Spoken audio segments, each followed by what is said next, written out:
got the vibe where the movies thrive. Breaking it down, no script in sight. On the reel with Mac, it's movie night. Mac movie reviews hot off the press. From the cult classic gems to the Hollywood stress. Popcorn's ready, grab your best seat. Mac's the one-stop shop where the cinema meets. Heroes, villains, plot twists untold. Rom-coms, dramas, adventures bold. A critic with heart and a little flair. Mac breaks it down like you're already there. Mac movie reviews hot off the press. From the cult classic gems to the Hollywood stress. Popcorn's ready, grab your best seat. Mac's the one-stop shop where the cinema meets. Thumbs up, down, or somewhere between. Mac's the eye through the movie screen. Know what to stream or skip today. Mac's got the insight to light the way. Mac movie reviews hot off the press. From the cult classic gems to the Hollywood stress. Popcorn's ready, grab your best seat. Mac's the one-stop shop where the cinema meets.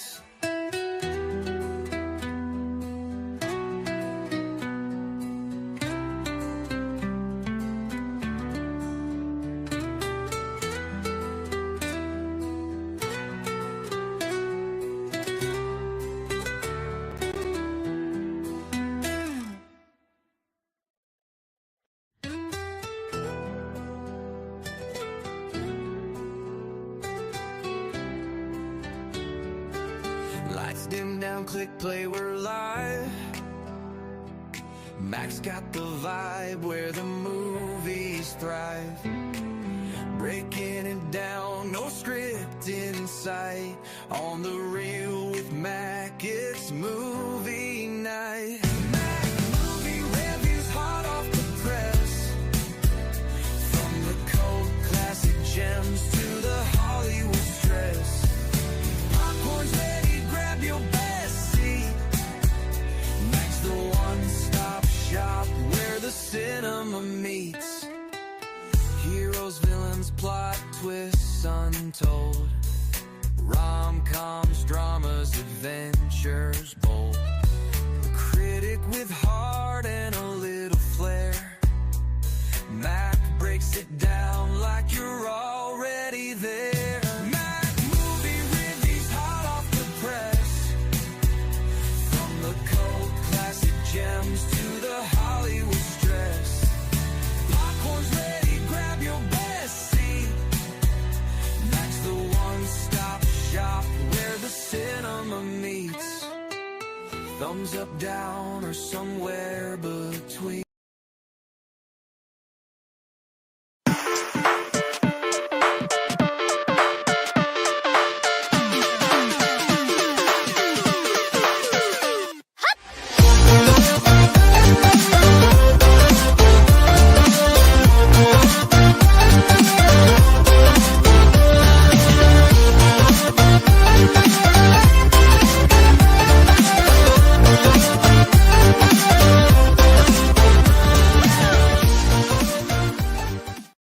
Mac movie reviews, it's your Showtime crew. For the laughs and the feels, we'll guide you through. Grab your popcorn, let's review what's on cue. Mac movie reviews, bringing it straight to you. Hey, that's what we're doing tonight. I'm bringing you straight to the movies tonight. Welcome back to another live stream. I'm your host, Mac, and it is a nice Friday night. It's Friday the 13th. Let me adjust my camera. I do apologize to Sweaty. We had a work event today, so I am trying not to die right now of a pancreatitis heart attack, but I am excited. Let me keep sure everything is good to go. Guys, we got a great stream tonight, and of course, I'm joined here, pretty much my unofficial live stream co-host. Like at this point, like he is like my brother from another mother. He is a fellow blurred, my Kachiga, keeping their family safe. My boy, the Cinema Gallery, aka my homie Rod.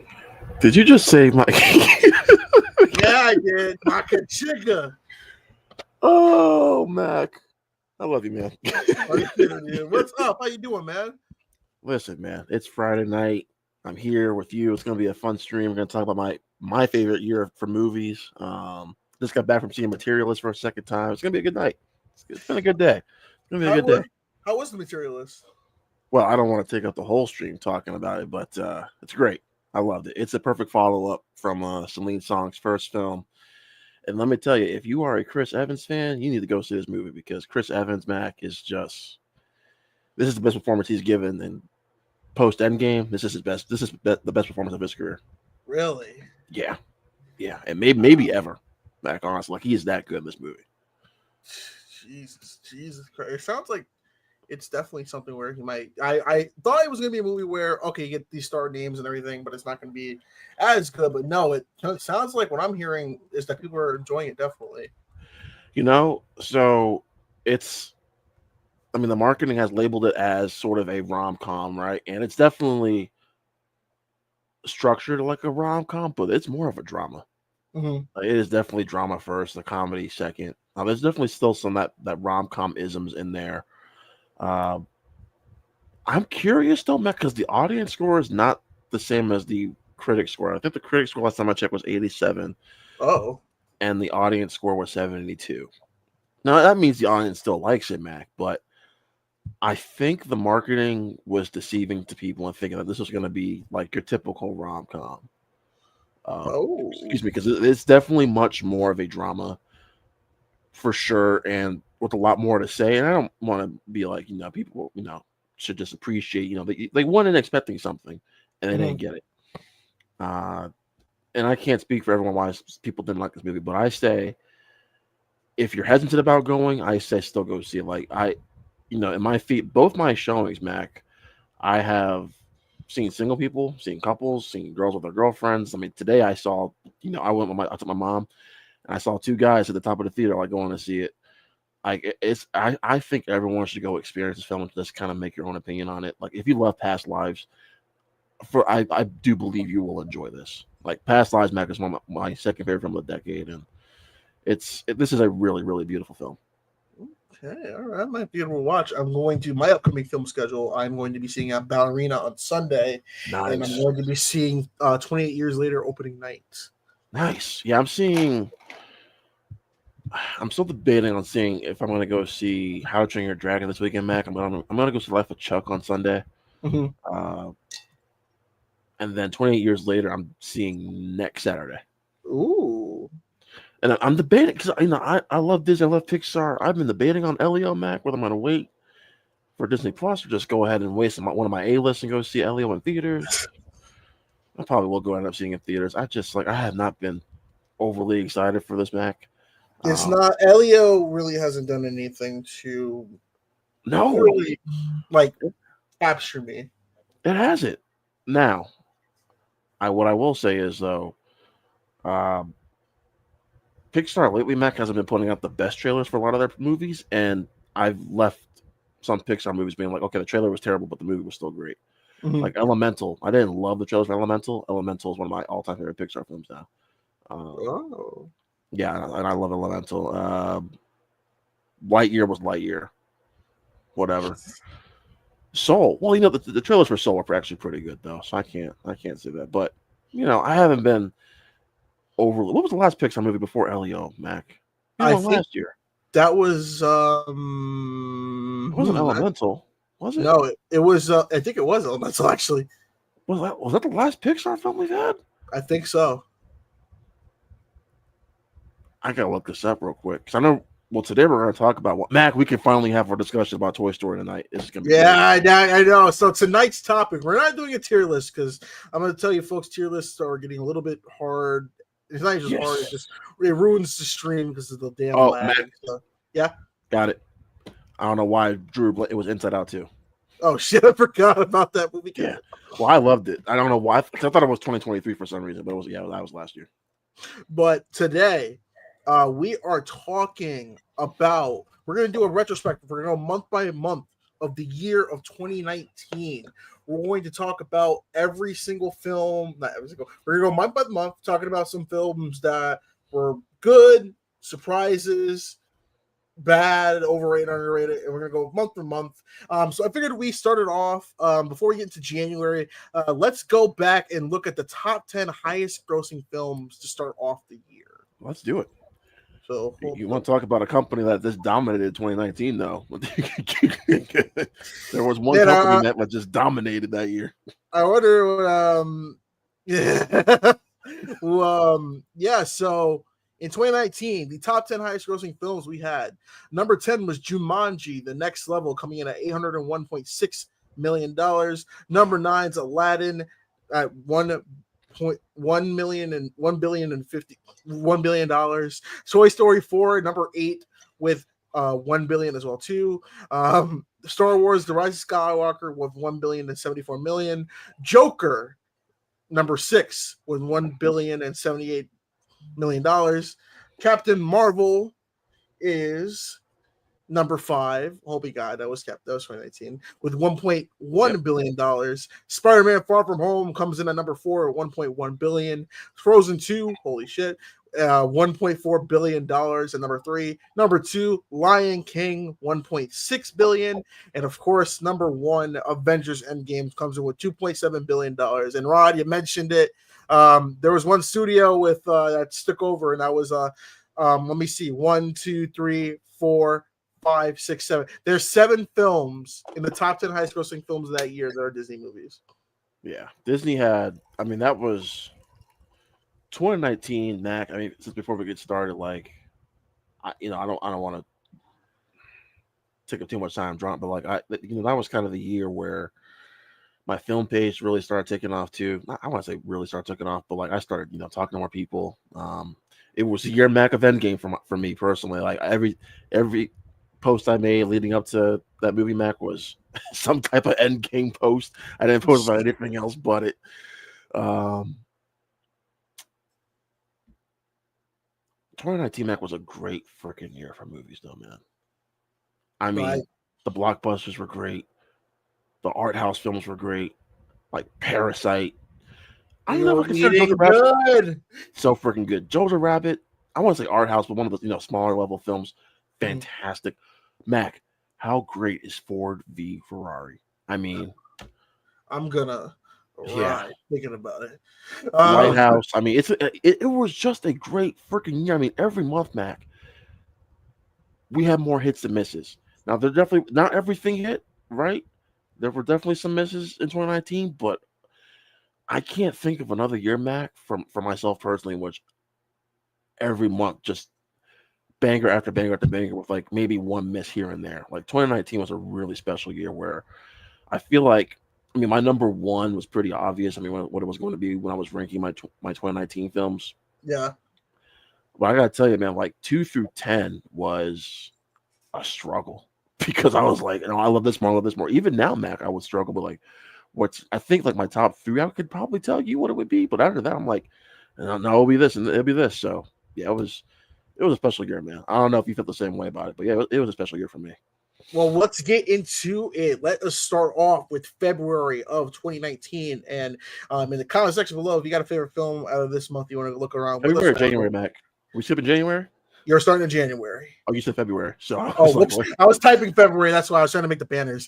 So we're starting with January. I'm on Wikipedia. We're gonna go through some of the more we're not gonna do every single film. We're gonna be here till like 2 a.m. So we'll do some of the notable films, and there's a lot of notable films like you mentioned. So we'll start off strong with January 4th. We got Escape Room.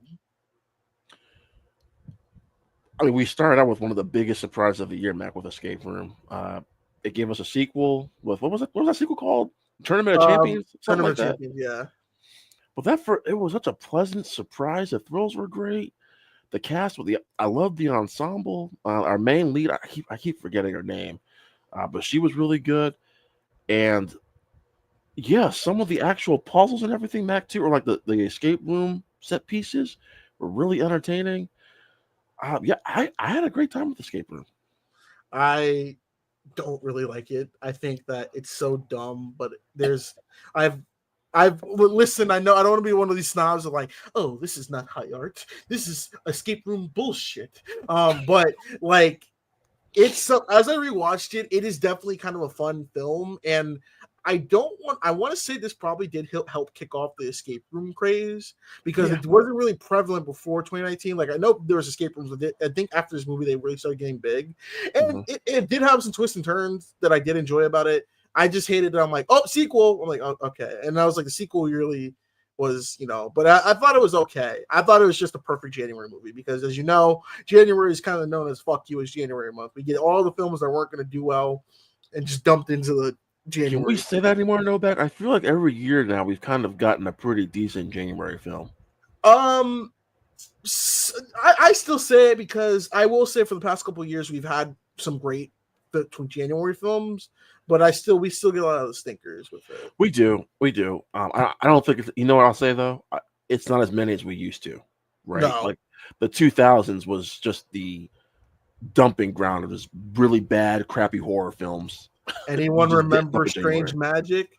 Oh, dude, I remember that. Or see, what I remember from January, like in the 2000s, Mac, were those. It was like the uninvited, the unborn. Like it was all those really crappy. The roommate, all these crappy like January horror films. Yeah, Yeah. they definitely. That's one of those things where it's like, because if you think about it, Megan in an Altered Timeline was one of those movies because it should not have done well in January. Was that a January film? It was a January movie. Holy crap! And that was a few years down the line. But the next major release we got in January was A Dog's Way Home, which is a sequel to. Oh, I'm sorry. How can I forget? No, it is Dog's Way Home. Okay, so it was A Dog's Way Home, which is a sequel, I believe, to the. Or no, is it a sequel? I don't know. I haven't seen these films, Mac. So I can't Okay, tell no, you. it's not a sequel. I thought it was A Dog's Journey, Dog's Purpose, but no, I was wrong. So wrong. We'll skip that. But we will get to a film that is pretty interesting, and that's Keanu Reeves' Replicas. Did you see Replicas? Nope.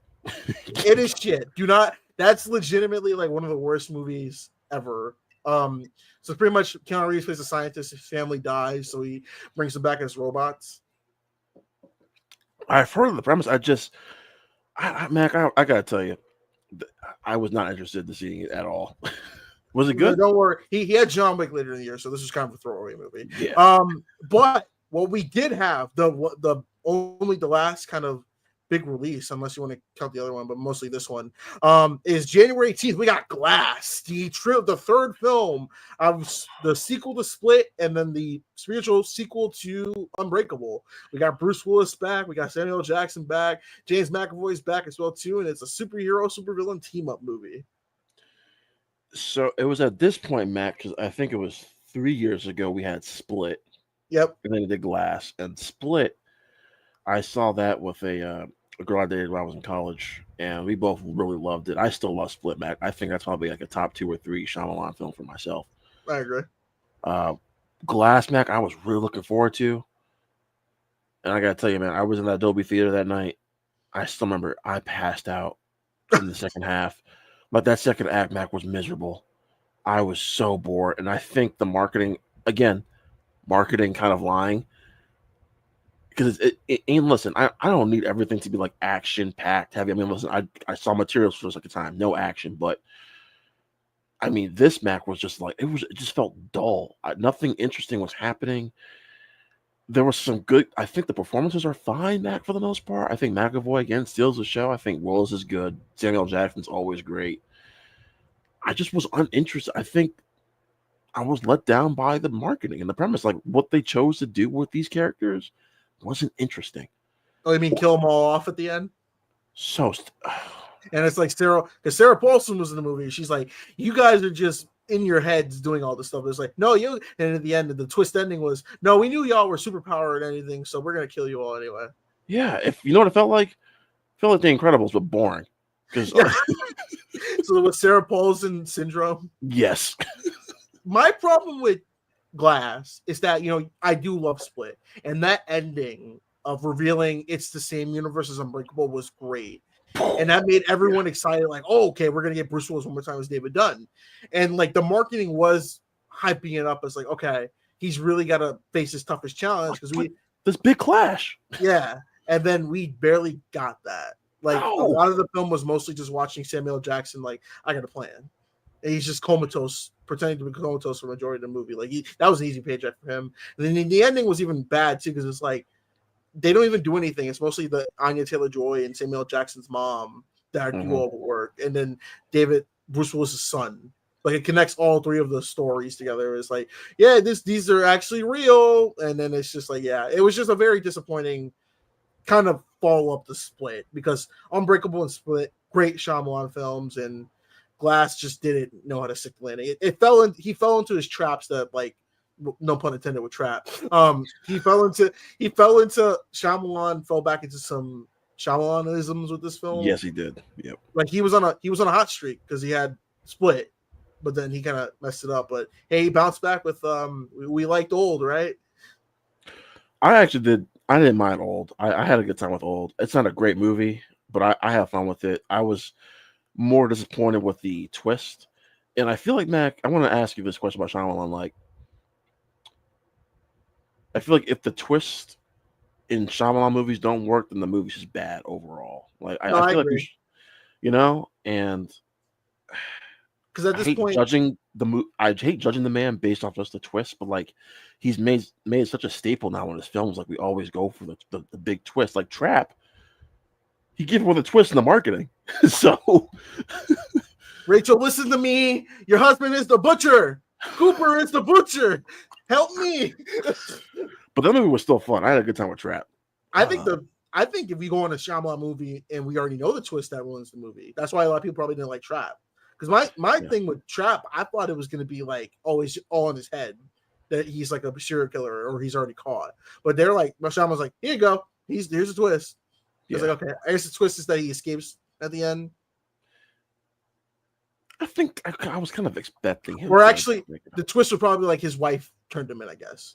That's how they knew. Probably. Yeah. Well, probably. That was probably the twist. Yeah. But yeah, let's move on because I don't want to spend too much time talking about. Oh, no, you're good. I guess I'll give a final mention. And we got on the 25th of January, we got Serenity with Matthew McConaughey and Anne Hathaway. What a terrible freaking movie! Jesus Christ! I remember the marketing for this, and I was like, nope, I'm good. I do want to give a shout out to my co-host Ben Saunders loves this movie, The Vast of Night, that came out this month as well. Mm-hmm. Amazon film. I still get to watch it, but he loves it. So but I'm just giving a shout out to my boy Ben. But yeah, I want to watch it, Mac. I don't know if you've heard of it, The Vast of Night, but it has an intriguing premise. So I'm it's one of those 2019 films I still need to watch. Anyway, we'll move on. All right, so we're going into February of 2019, and we're starting off strong with Netflix. February 1st, Velvet Buzzsaw. Man, you were talking about a movie that was divisive, and I remember because I was 2 years into reviewing films in this. I didn't touch this film, but I watched it, and I remember the whole argument around it was that, well, don't you see, this is a critique for all you film critics because you like the critique works like this. So we're gonna make this type of film, and it has Jake Gyllenhaal. It's written and directed by Dan Gilroy, who did Nightcrawler, and it's like I have no really concrete feelings on this because this movie is just weird. I watched this movie 2 years ago because Ben and I did a Jake Gyllenhaal actor retrospective episode for our pod, and one of the films I want to talk about was Velvet Buzzsaw because I hadn't seen it yet, so I had to turn on Netflix. And Mac, oh my god, this is just everything wrong with Netflix films is just in this movie. Mac, this movie's terrible. I have no idea what Jake Gyllenhaal was doing.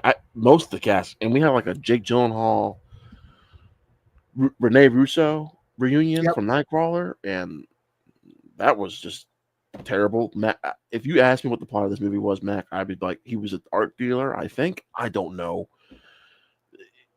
It's one of his worst films. I hate saying that about Jake Gyllenhaal because he's one of the world's greatest actors. Mhm. But there is nothing memorable about this movie at all. Well, I take that back. When the film ended, Netflix gave me some recommendations of what I should watch next, and those recommendations were better than what I watched. Prior. So yeah, there you go. God dang. I mean, it was interesting.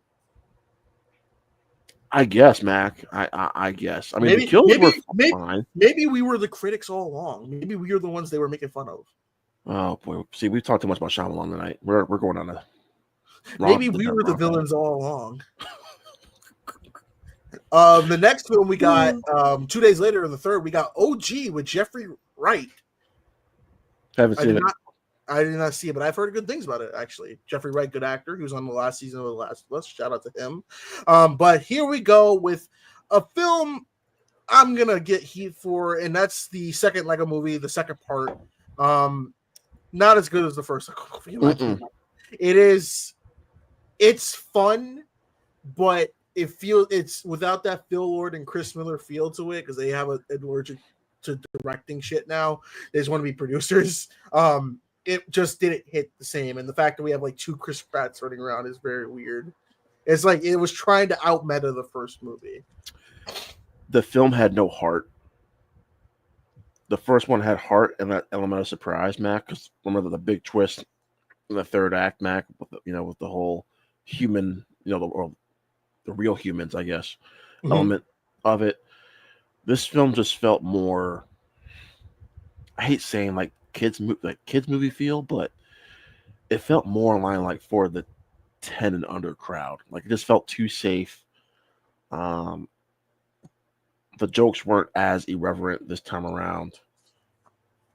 Yeah, and here's the funny thing too. When I went into this the first time, I had a blast, but it has not held up on rewatches at all. No. And actually, I do like the soundtrack. Some of the songs in the soundtrack are actually kind of catchy, but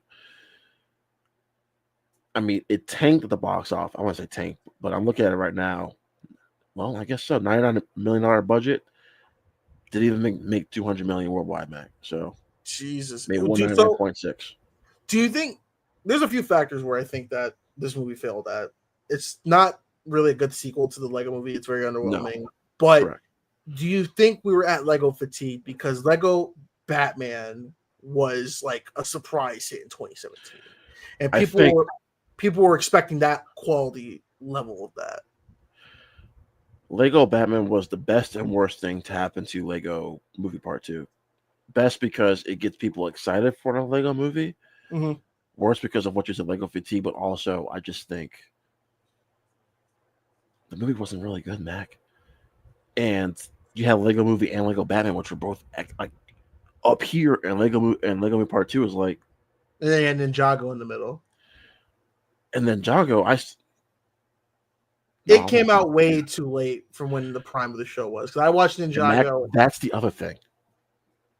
Lego Movie Part 1, 2014. Lego Movie Part 2, 2019. I was in college. God damn. Why are we waiting 5 years for another one? Do you know how long it takes for stop motion? But I'm saying they should have greenlit something. They should have greenlit it and had it. Well, and I hate saying this, man. I think we should have got Lego Movie Part 2 before Lego Batman. Truthfully. Like Lego Batman or Lego Movie Part 2 should have come out in 2017. Well, we originally were going to get like the Billion Brick Race, which was going to be a spinoff of it before the Lego Movie Part 2, but it got canceled. So they kind of rushed this one out. And it feels rushed. Now, I'm not going to say this movie's terrible or bad, Mac. It's not a bad, terrible movie. It's just disappointing. There's still some good elements to it. Like I said, there's no heart. It just feels like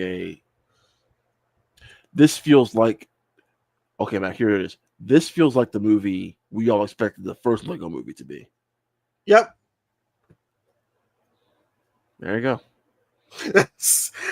Special shout out because the next film we got is Cold Pursuit with Oh Liam no. Neeson. So Oh no. why I bring this movie up? Well, because around the time Liam Neeson made some comments that weren't really racist, but we can pass off as something as very bad. The movie didn't do at the box office, but it has a good critic and audience score. So maybe this movie's a sneaking hitting gem. But judging by Rod's reaction of it, it's not good. I'm just so tired of Liam Neeson at this point. Like I'm just because it's the same movie, just different environment. That's It's all cold. it is, Mac. He's been in two cold weather movies. Yes, and listen, I mean we gotta go fast. Rewind all the way back to 2009, that first Taken movie, which is great. 2008. Thank you, man. 2008. I love that first Taken movie. My mom took me to see that for my birthday. I love that first Taken movie. I was like 12 years old too, Mac. But yeah, Oh I my love God. that. Yeah, I love that first Taken movie. Everything he's done since has either been hit or miss, and a lot more misses than hits. I like The Commuter. Okay, I said hit or miss. There's been some. I think my favorite post Taken is probably Nonstop, the one on the plane. That one was really good. I had a good time with it, and it's funny enough, the one with Joel Kinnaman, and I can't stand him as an actor, but Run All Night. Oh, I yeah, enjoyed yeah, that yeah. one too. You know which one was his most boring since then? Blacklight. I don't think I've seen Blacklight because I heard really bad things about it. Me and my dad saw that in theaters in 2022, and it was so boring. Because at this point we've seen the same shit. Now I applaud him for keep doing it because it's just a paycheck for him. But it's the same movie now that we get every single year. Now he had a movie come out, I think last year or maybe 2 years ago. He did with Carrie Condon. I forgot what it was called. Was it Marlowe? No. This came up. I think it was after. I'll let you talk. I'm gonna try to look it up while you talk. Okay. But yeah, Cold Pursuit really wasn't all that. But the next big movie we had was February 13th, just in time for Valentine's Day. My birthday. Yeah. Oh, yeah. Hell yeah. On your birthday, we got Happy Death Day to you. Can I tell you something, Matt? What's up? I actually saw this and Lego Movie Part 2. No. You see this Lego Movie Part 2 or this and Alita on my birthday? I can't remember what the double feature was. But anyway, this was one of the movies I saw on my birthday was Happy Death Day Part 2. Did you like it? I love this franchise, man. There's this franchise is so much fun. Who say the second movie's not good. What'd you say? There's people who say the second movie isn't as good as the first one.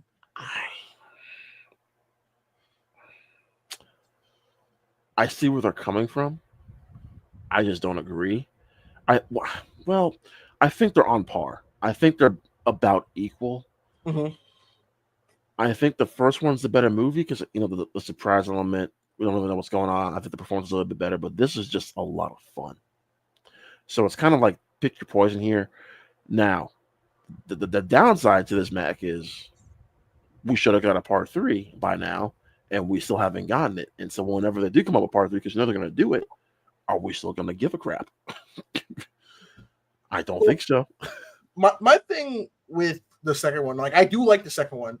I just was curious on like how it would work to do this story again, like how they would kind of explain it. And like I feel like they did like a kind of funny way, like a nice little kind of postmodern explanation to kind of keep like a meta comedy with it. But like at the same time, I was just like, okay, we get it. What are we gonna? What's now? What's the plan now?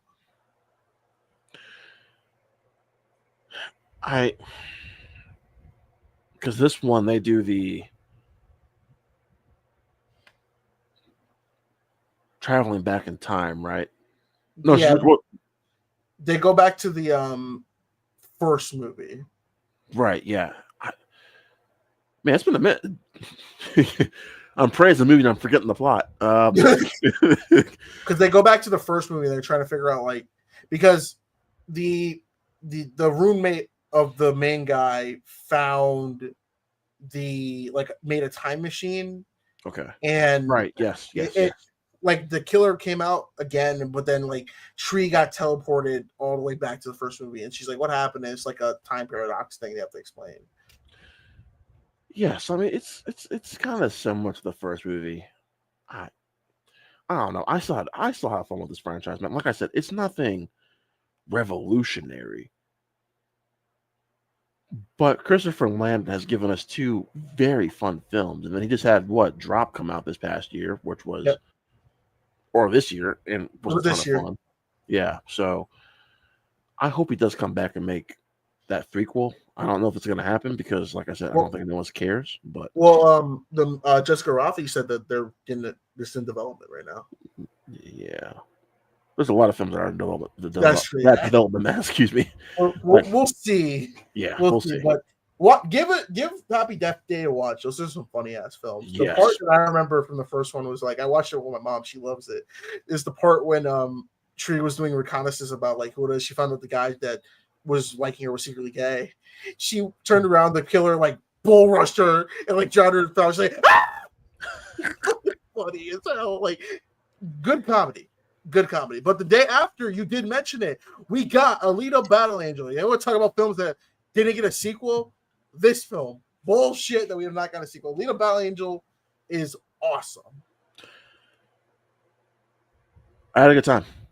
Surprised because I'm not a big Robert Rodriguez fan, but I had fun with this Mac. And the 3D was actually kind of worth it, I guess. Mm-hmm. Now I remember I forgot what I was seeing, but they were doing like a special sneak preview for Alita Battle Angel. And it was weird because they were still doing reserved seating, but there was like this big line in my AMC, like that was going around the theater for Alita. And I'm like, there's reserved seating. Why is there a line?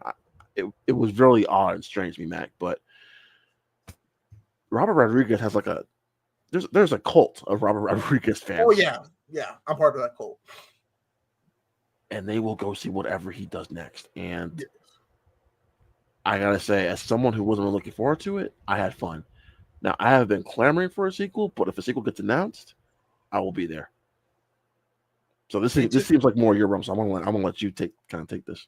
Well, it's more of the thing of like we have been clamoring for better live action adaptations of anime, and this is like one of those anime. Because I did some research on it. It reminded me of like the Speed Racers, the Voltrons, kind of back in the day, those types of animes, and just seeing what they're able to do with that. And Robert Rodriguez definitely was reading his homework and some great performances as well too. Like freaking, I gotta look at the cat. Rosa Salazar as Alita did a great job. There's a lot of definitely facial because it's her facial capture in the film. I will say that it hit some of the uncanny valley with sometimes. It kind of scared me a bit. I had flashbacks to Final Fantasy Spirits Within back in 2001, so that's horrifying. But Christoph Waltz was good as well too in this film. I forgot Mahershala Ali was in it. Like, okay, and then Jennifer Connelly was in it. Like, this has a weird cast. Like, Michelle Rodriguez pops up in it, but it kept me engaged throughout its runtime. And the action is probably where the film thrives in the most because once it kind of gets started in like the dynamics of this world, it's just so much fun to watch. I love Alita Battle Angel so much, and I know that they're trying to get the sequel made because I think it was supposed to be. I read that originally they wanted to release it like kind of like a year or two after, but COVID messed everything up. So we'll see. I don't know what Rosa Salazar is doing. She's doing some things too, and it's just getting more. People are going to get more expensive as time goes on, and probably going to need some more money. So we'll see how it goes for that. But yeah, Alita Battle Angel, give it a watch. Really good. Next film I got is what we thought was the last film of this franchise, and that's How to Train Your Dragon. The Hidden World. Rod, this was in my top 10 for this year. This is legitimately, this showed me that DreamWorks has, you're going to hit me, DreamWorks can put a little bit more heart and soul into their film franchises than Disney and Pixar. At times.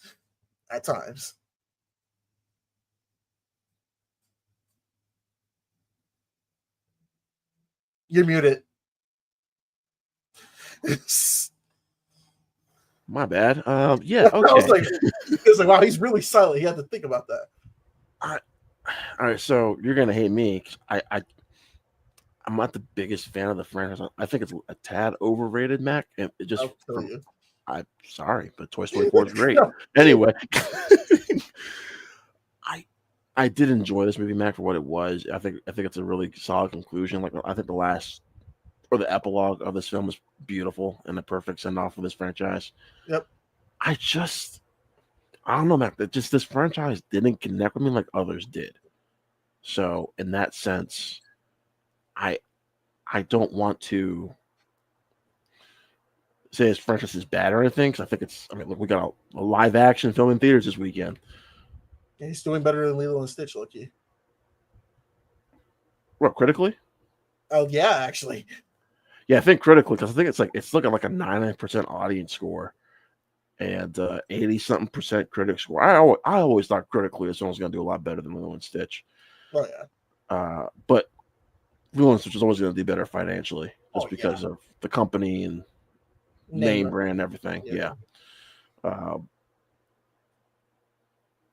So yeah, this film was fun though. It was cute. It was fun.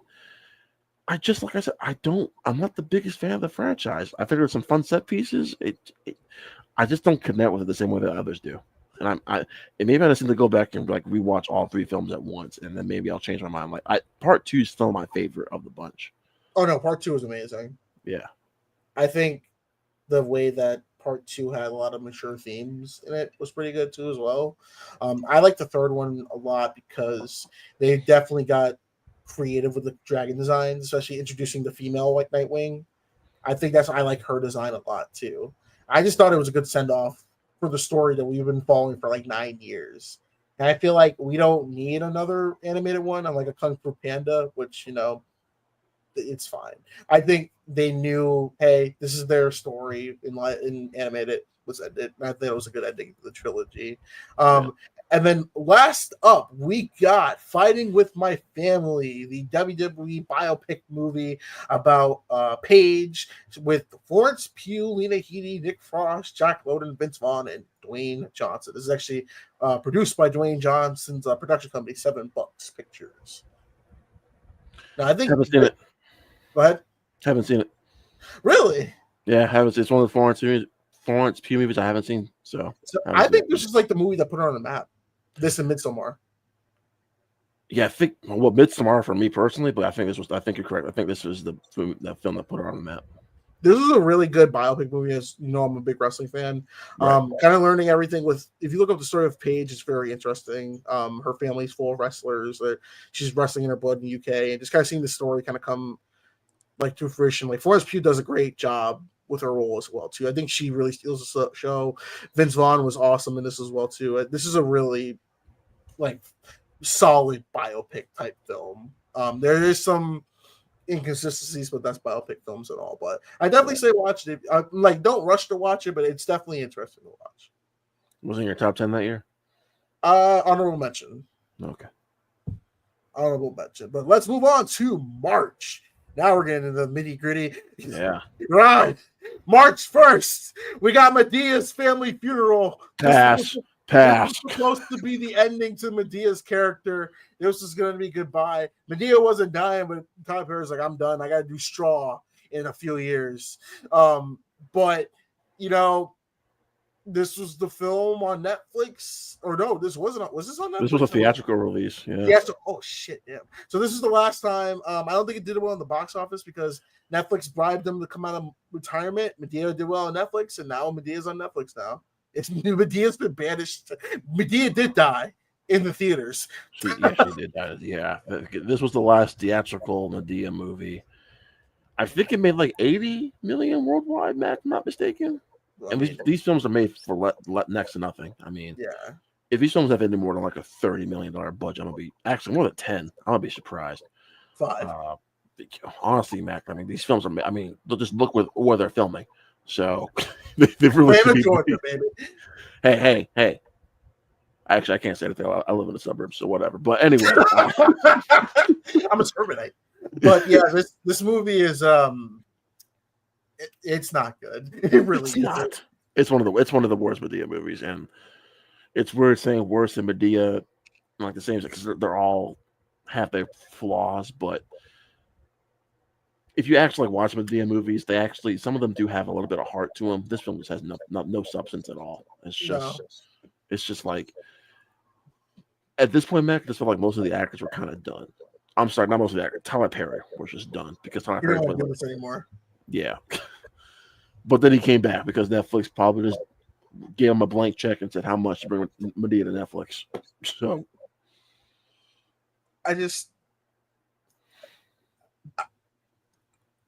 Mac, you can't say anything because it's Medea. You can't say anything. It was definitely like it just felt like we're just gonna do anything we want, and we're not doing this anymore. That's pretty much how it was. And like, why? Yeah. But the next film we got, that's the big release. Do we want to mention Triple Frontier? Fun action movie. I enjoyed it. I had a good time. It has Pedro Pascal, Garrett Hedlund, Ben Affleck, Oscar Isaac, and Charlie Hunnam on Netflix. Oh yeah, it was a good cast. It's just it's a Netflix movie, so it's forgettable. That's true. We get to a very forgettable movie. That's Captain Marvel. This was the film that came out. This is the film that came out before Endgame.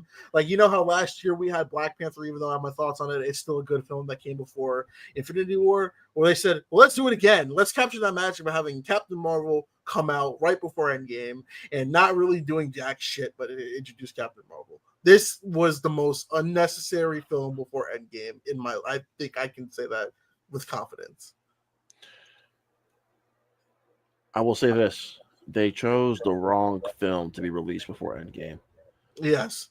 I think Ant-Man the Wasp should have had this place just because of what the post-credit scene means. Mm-hmm. I think Captain Marvel should have come out the year before, like after Infinity War. Quality-wise, wouldn't have made a difference, but just release-wise, just made more sense. It would have made sense. Yeah, it would have made more sense. Quality-wise, okay. I don't hate this movie. I also don't love this movie. There are aspects of this film which I do love, though, Mac. Like, I think once Nick Fury and Captain Marvel get together, I think it's a lot of fun. Yes. I think they have really, like, Larson and Jackson have great chemistry. I agree, yes. Ben Mendelsohn, fantastic as Taylor. Probably the MVP of the movie, man, honestly. He's funny. I love him. I love Ben Mendelsohn so much, man. And then Secret Invasion just killed him for whatever reason, but whatever. Some of the action's fun. The kind of fish out of water story, kind of the memory thing with Carol is interesting at times. I just think this movie takes a minute to get going, and I think by the time it does get going, I think a lot of people got checked out. However, it still made over $1 billion. Now, we can sit here and say, was that because of the movie or because it was the film before Endgame? And we always kind of had to know what this represents before Endgame. And I think it was a little bit of both. Mm-hmm. I think general audiences, Mac, love this movie because they went back and watched it again. And then I think there were the comic book and hardcore fans like us, who like we saw it a couple times and we're like, you know what, nah. Once was enough, or twice. I'll go see it twice just for the Easter eggs and all that stuff. So I think you had a mix of both, Mac. I mean, the movie made over $1 billion, so people thought it was quality. However, unfortunately, the sequel, it was worse. I'm a defender of the Marvels. I'm not gonna sit here and say that, but that film had no chance of being successful. That film was DOA. So. Are you telling me that you didn't like the scene where they went to the singing planet and were just singing? I'm not gonna lie, that scene got on my nerves a little bit, but I still enjoyed the movie. Mainly for the chemistry between the three leads. I think the three leads have great chemistry. Imani Vellani, is that her name? She steals the show, man. She is the heart of that movie. I cannot wait to see her more. Like, I know she's going to be I think she's the star in Marvel Zombies later this year. Yeah. And I can't wait to see her interact in Avengers more. If she's in it. We don't even know. We don't even have the full cast for Avengers right now. So hey, come on, call your man Feige. What the fuck are you doing, man? Why does everyone think he's my guy? You are. He's your profile picture. You got him on speed dial. You'd be like, Feige, give me the cast list now. I'll get you. Listen, we usually have Sunday brunch, but since this Sunday's Father's Day, we can't have brunch together. So I have to wait another week. So I'll ask him next weekend. Okay, good. Yeah, Captain Marvel. You know, it is what it is. Oh, it's a special mention movie. So we're in March still. Wonder Park. Do you remember this movie? I would like not to. So okay, I'll take this. Yeah. So I reviewed Wonder Park on Instagram. Said I didn't like it, didn't really care for it. Someone commented and said that, well, this is a kids movie. And this was like the first time I heard the argument of it's a kids movie. It's not made for you. One of the people, I don't know if it was the actress who voiced it or like someone on the marketing team, commented, replied, and says this movie was made for people like you. I'm like, the fuck, the Cult of Wonder Park just in my comment section or something. But this movie's not good. It is more infamous because the director, I think, got fired during the post production. So the meme was like, "Oh, the first ever movie to not have a director." I didn't know about that because I haven't seen Wonder Park, so I wouldn't know. So yeah, if I'm gonna look it up here. It was reported, in January 2018. It was reported that director Dylan Brown was fired from Paramount into the investigation into complaints of inappropriate and unwanted contact. Ooh.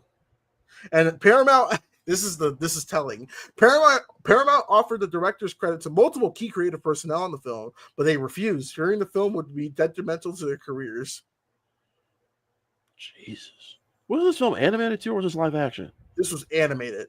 Okay. And it has a cast of like Jennifer Gardner, Matthew Broderick, Mila Kunis, Kenan Thompson, Ken Jeong, Tom Baker, Kevin Chamberlain, like a lot of people.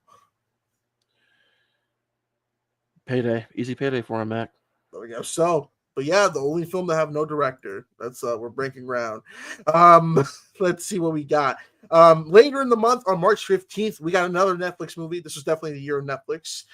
We got The Highwaymen with Woody Harrelson and Kevin Costner about the two highwaymen that helped kill Bonnie and Clyde.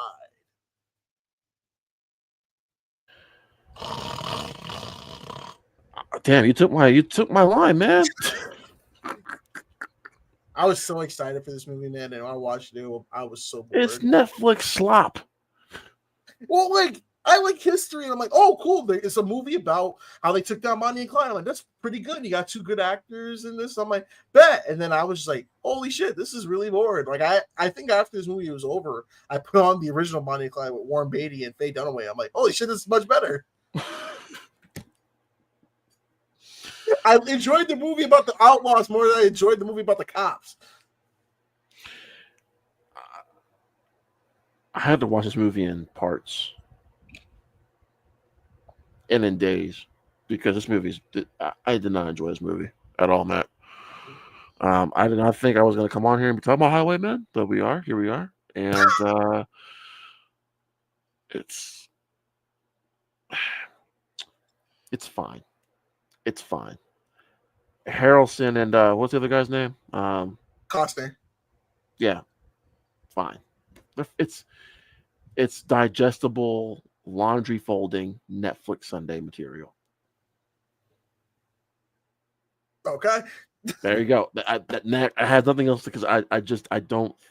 When I think of Netflix films, this doesn't come to mind. Well, let's talk about a real film. Let's go to March 22nd. We got, this director. He showed us what he can do with his 2017 film Get Out. So we're like, what's next, Jordan Peele? So he's like, bet. How about Lupita? But there's two of her, and it's called Us. So maybe a hot take here, Mac. This is my favorite Jordan Peele film. I don't even feel like it's a hot take anymore. I feel like that's becoming kind of a common thread. Really? Okay. Yeah. Because it's funny because when we went to go see it, people weren't feeling that weren't feeling that.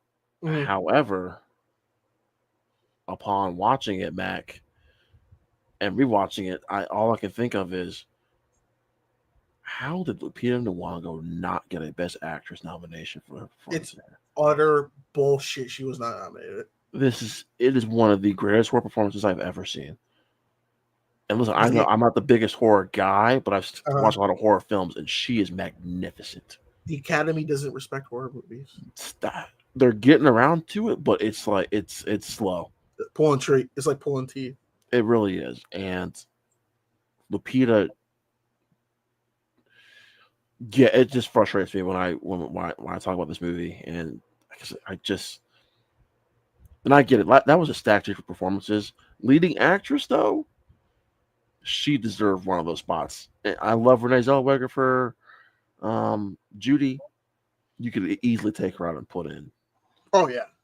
uh, Lupita Nyong'o, because Lupita Nyong'o probably would still be in my top 5 performances of the year, male or female. She is that freaking good in this movie. And the twist at the end, Mac, oh, when you find out which, I don't want to say it. I don't want to say it, but Yeah, yeah. I feel like I think that was the big, because I think one thing I with people with us is that, you know, Get Out was such like a surprise, you know, generally great thriller movie. This was like a pure horror film that he did. So I think people were expecting more of the thriller, but this was generally like from the first trailer, you could tell like, oh shit, this is legitimately a horror movie. Yeah, it was a horror film. Still had some good social commentary in there. Maybe not as poignant as Get Out was, Mac, but it was still in there. I think this was definitely more. I hate saying commercial, but it definitely felt more commercial than Get Out was. Mm-hmm. Uh, It had more money. yes, you can definitely feel a bigger budget, bigger in scale. Winston Duke was also really great in this movie, by the way. I just love this family when they were interacting with each other. It felt natural. Great It chemistry did. between everyone. It did. And then, when stuff starts getting revealed in the third act, I still get chills, Mac. Like I kind of want to watch it tonight, honestly, now that we're sitting here talking about it.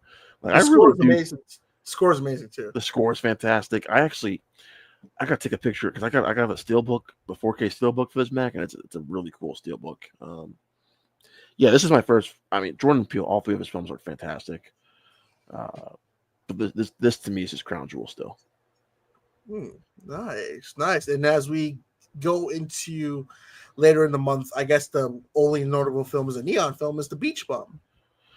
I was looking at. Oh, let me see real quick. 'Cause I thought there was something else in March that I want to talk about real quick. Was it The Dirt with Jeff Tremaine directing as a comedy drama? I don't think so. Maybe it was April I'm thinking of.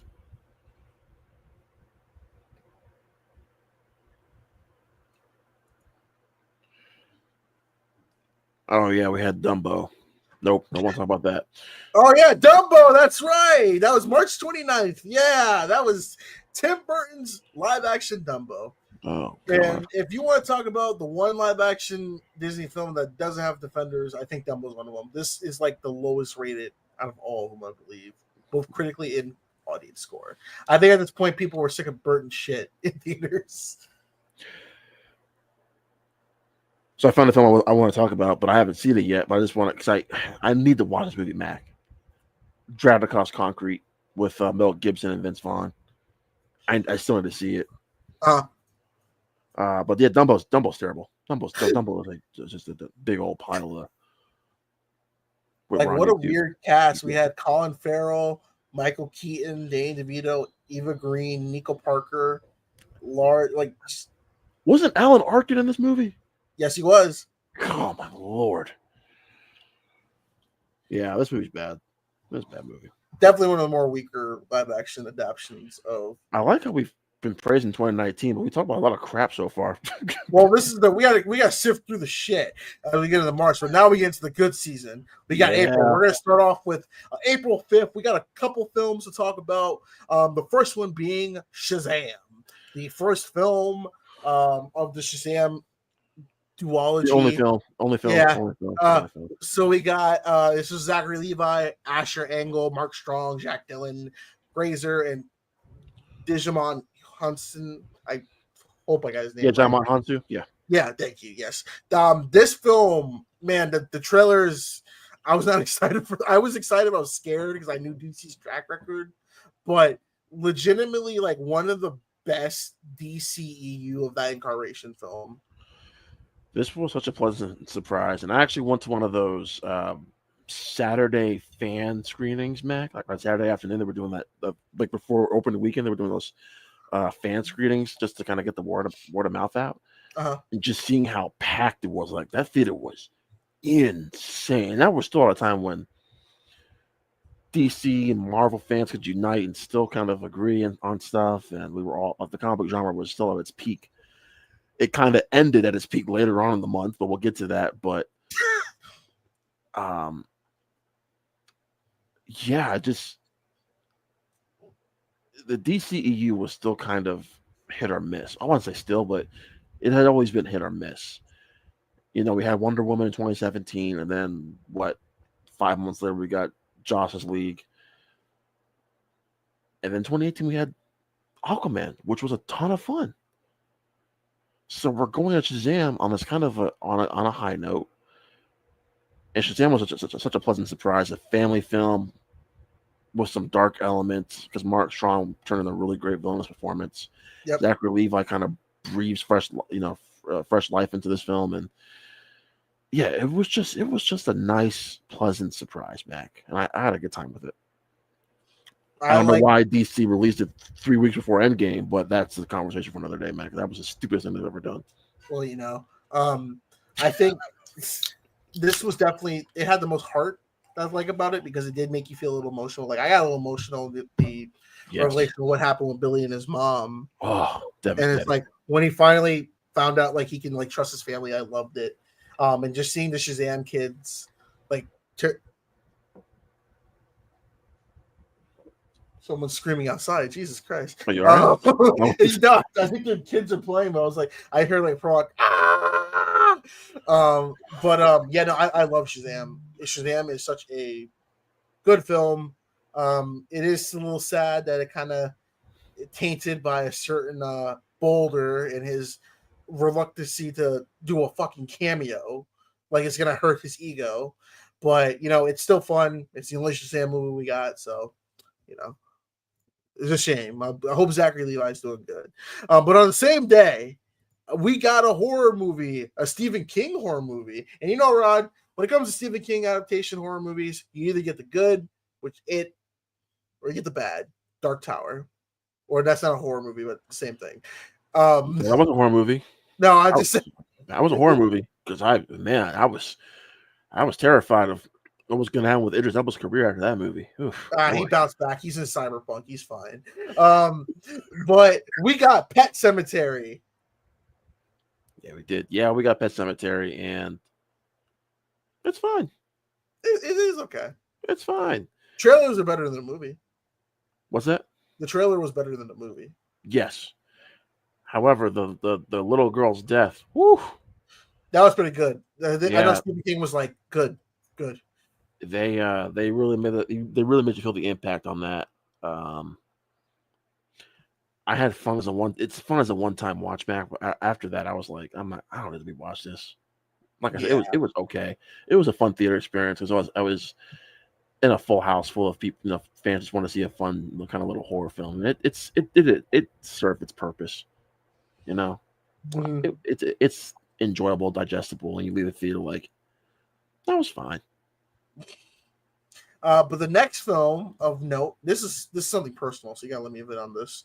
Go ahead. On March 5th, we got The Haunting of Sharon Tate with Hilary Duff, directed by Daniel Farrar. Now, if you listen to the podcast, you know that me and Kristen have a history of Mr. Farrar because we've talked about The Haunting of Sharon Tate, the murder of Nicole Brown Simpson, and the American Boogeyman, the Ted Bundy story with F. Murray Abraham. I don't know what the hell Daniel Farrar happened because he was a pretty good like horror documentary. He did a few documentaries on like Nightmare on Elm Street, Friday the 13th, like pretty good. But like this weird 3-year trend of doing these supernatural type films about serial killers is like, what the fuck?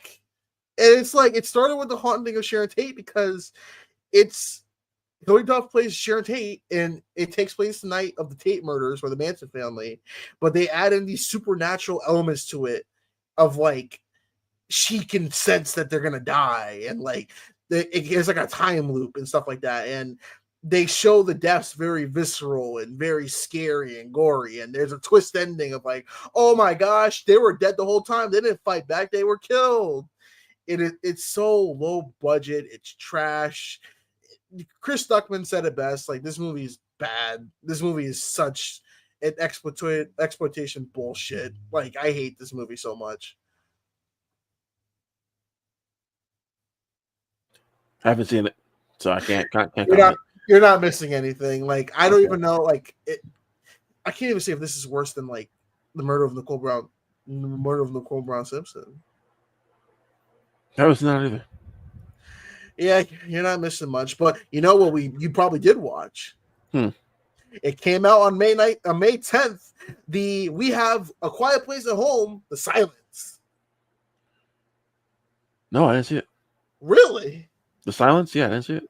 So I have a funny story with this. Me and my friend, we watched this on Xbox on Netflix, and we were laughing our asses off because this movie is blatantly A Quiet Place ripoff, where we, instead of like aliens, these are these uncovered bat winged creatures from the center of the earth. If you make noise, they'll kill you. And Stanley Tucci's in it, the girl from Sabrina the Teenage Witch, the newer one's in it, and it is painfully boring. It's not good. Very bad. Jeez. Yeah, I haven't even heard of it till now, Mac. It's not good. Because the Quiet Place ripoff I always think of is Bird Box. Did Bird Box come out this year too? I don't know if it came out that year. I Or thought maybe it came out the year it was a before. COVID movie. No, it was right before COVID. Okay. But the next one we got was a couple days later, Hellboy. Man, I feel bad. I remember I read an article about David Harbour, and he called Ryan Reynolds. He said, like, is my career over? I generally felt bad for him.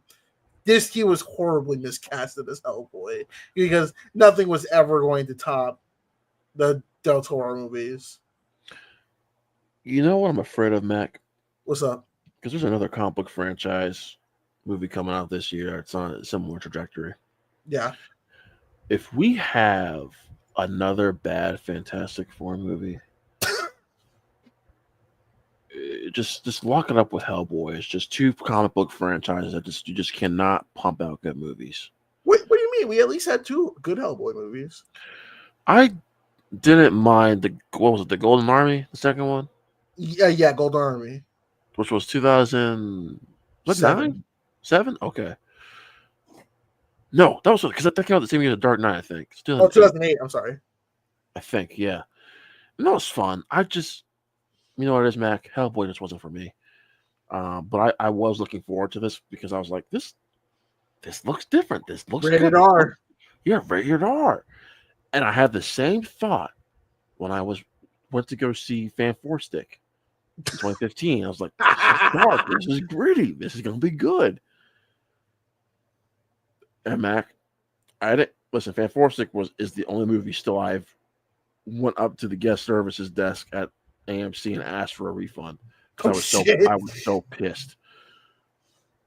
I wanted to for this 2019 Hellboy movie though. I wanted to, but I could tell David Harbour was trying. So it was a waste of my time though, Mac. There is nothing memorable about this movie. But I'm sorry. Maybe you enjoyed it. No. This was definitely like, I just remember because I'm such a fan of the Del Toro movies. I was like, your main selling point is that you got David Hopper from Stranger Things, rated R Hellboy. Like, this is gonna work. And then there were so many like problems with it. Like, I remember Ajax, the actor from Deadpool, was gonna be him, and then he dropped out. So I got David Harbour. He looks so weird as Hellboy. The humor is so awkward too. It's very mean-spirited violence just for the sake of violence. And the fact of like the director Neil Marshall, how do you go from a game-changer horror movie in The Descent to this shit? Money. That's true. Money changes everything, Mac. So, it's funny when you have a big budget, you can do whatever the hell you want to. When you're kind of tight constrained, you always want to make sure your film is good. You want to do the best you can with the amount of money you have. But when you got a big budget, you just go all in for it. Look what Josh Trank did with Fan Four Stick. I'm sorry, I keep bringing up Fan Four Stick. I wouldn't mind an episode about that, just talking about just the disaster that was that movie, because there's so much stuff I've been learning about it lately about like. Well, it was the downfall of his career. You mean you didn't like Capone? You know what? You and I don't think we're friends at that point yet. No, I didn't know you yet. Yeah, so I saw this movie during COVID. This was on my COVID watches, and I was literally sick to my stomach by the amount of times he kept crapping in his pants. I'm just like, what is Tom Hardy doing Tom Hardy things? And just the carrot as a cigar. I'm like, he's got a fake cigar carrot and a crapping in his pants. My question is, like, how much of that budget went to getting Tom Hardy? A majority of it. But he There's said no way Tom Hardy saw this script and was like, yeah, let's do this. I can shit myself. Let's do it. Because I'm watching something with Tom Hardy right now, and I'm like, this feels like Tom Hardy would sign on to do this. Capone felt like Josh Trank went to his front door and said, I need you to do this. Here's a blank check. Can you save my career, please? Yeah, please save my career. I'll shit on your career, literally. So, man, we should do like a Josh Trank retrospective. That'd be the shortest fucking stream ever. Matt, I would just talk about Chronicle and then leave. Seriously, I mean, that's the whole, just like the career. Like, before we move on to the next one, let's just with Josh Trank, like, that is like one of the weirdest upright, because he was supposed to do the Star Wars movie. He was going to do the Boba Fett movie. There was a lot of people, Mac. Okay, to be fair, there have been a lot of directors who were supposed to direct Star Wars movies. It just never happened. No, because he was going to do a Boba Fett side story. Yeah, I remember that. And then Capone happened. So, well, no, because everything with the Fan Four Stick, like, he got fired. But he said he quit. But I think he got fired from Disney. Well, it was a drama. And then follow up wasn't good, and then Disney Plus happened, and they were like, "Let's just do a Disney Plus series." And the last thing I heard about him was that he said he's supposed to be doing a CIA show with Tom Hardy. Yeah, it's not going to happen. But I was like in 2021, so I don't think. And he deleted his Instagram and stuff like that. And he went on. Last thing I heard, Mac, was I heard he got blacklisted from Hollywood. So I don't know. That would have surprised me. Maybe he's very. I'm not. I like Josh Trank. I think he's probably very introverted. So I just think that doesn't work for kind of like a director for that style. And here's the thing. He has the same problem that David Ayer has. Let it go. Yeah. Like, David Ayer is still talking about his Suicide Squad movie. Like, dude, let it go. So what if we get the movie turns 10 years old next year? Just let it go. Oh my God. You made a bad movie. Everyone has a bad day in the office. It's okay. Now, unfortunately for you, David Ayer, you haven't really recovered. You made some decent films. Like, I still think David Ayer's best movie, Mac, is probably End of Watch. But conversation for another day. I'm sorry. I'm going to go off on a tangent. No, you're good. We'll keep that a little mental note. But a little shout out mention to another film, Little, with Regina Hall, Issa Rae, and Marcy Martin.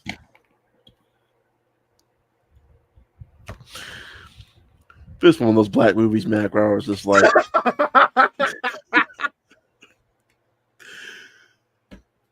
saw my mom, my sister, and I was like, I'm looking around the theater, like, who else is here? But none of the black families. When you have movies like this, Mac, you just know it's going to be a black event. And I had a good time. It was fun. It's charming. The little girl was cute. I don't know, Mac. Like it's a harmless little movie.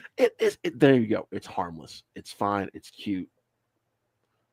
I'm never going to. Let's talk about a film that was actually very good from Leica, the makers of Kubo and the Two Strings and Paranorman, The Missing Link.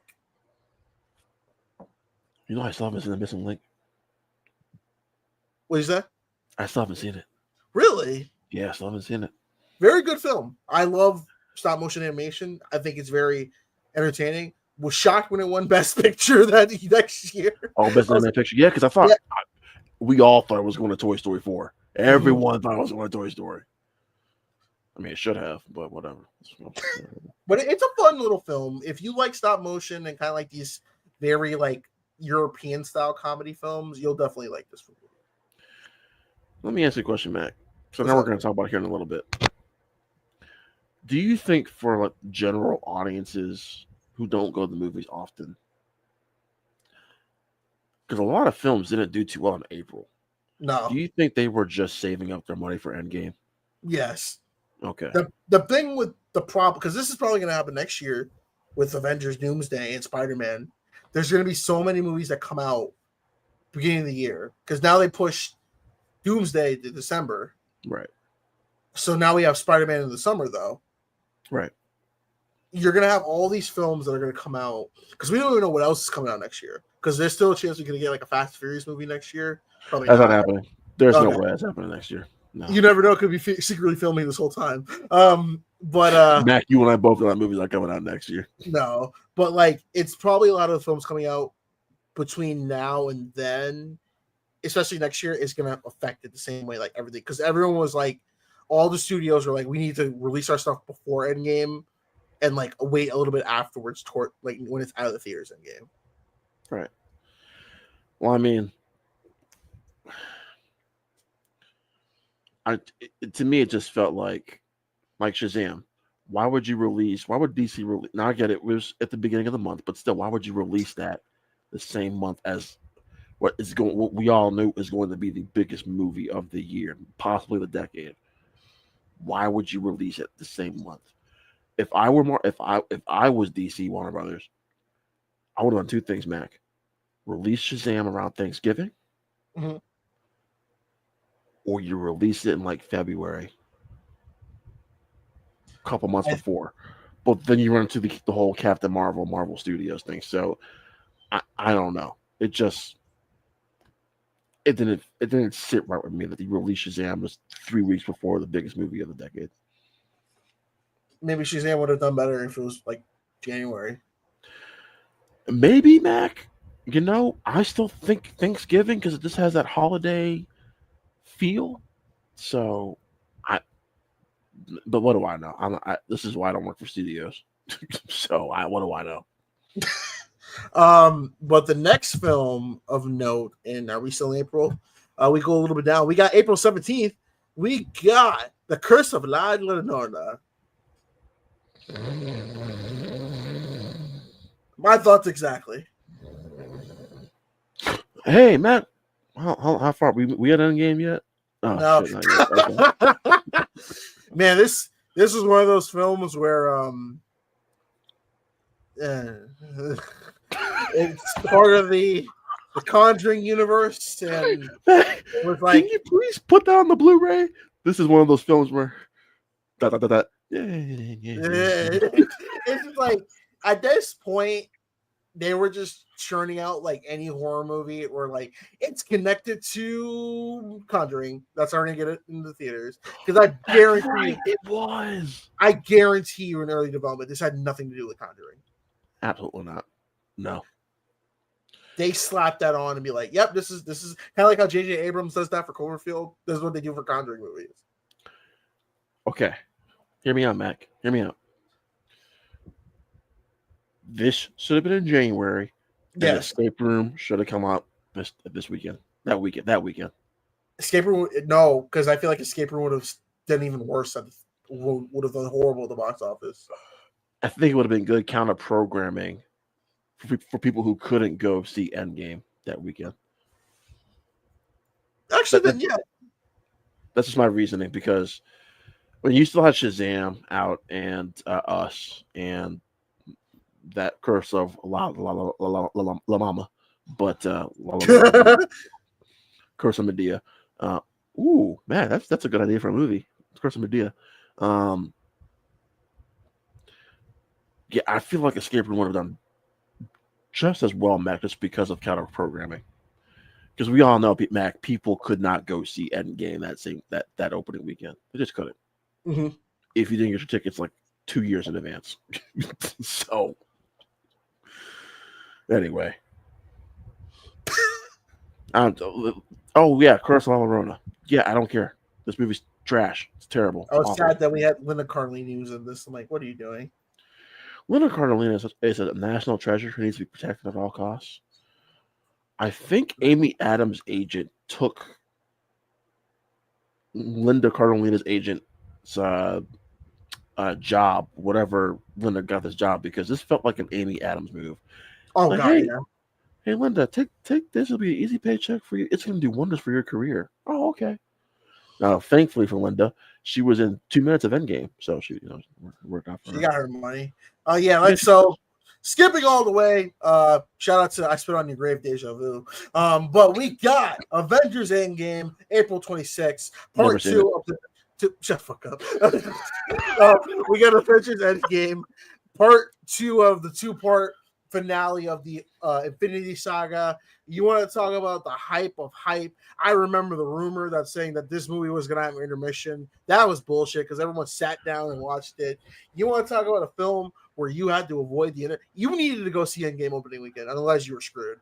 You were Mac, you didn't see it opening day, or you were screwed. Yeah, if you waited that Friday, luckily we saw that Thursday night at Regal. We didn't even go to cinema. We went to Regal and we watched it, and it was one of the best cinematic experiences of my life. It felt like a true ending of a just built saga. So, as someone who has only seen Endgame once and in my no, I'm kidding. Mac, how much time do I get to talk about Endgame? How much time do I have? Go. Okay. When I was a boy, no, I'm kidding. Once upon a time. In 2019.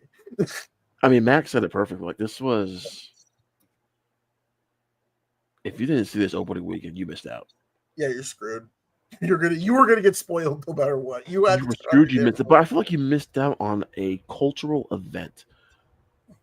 Like, didn't this weekend? Like, didn't that weekend just feel like a big old holiday? It felt like a Marvel holiday. Like It Marvel did. Christmas.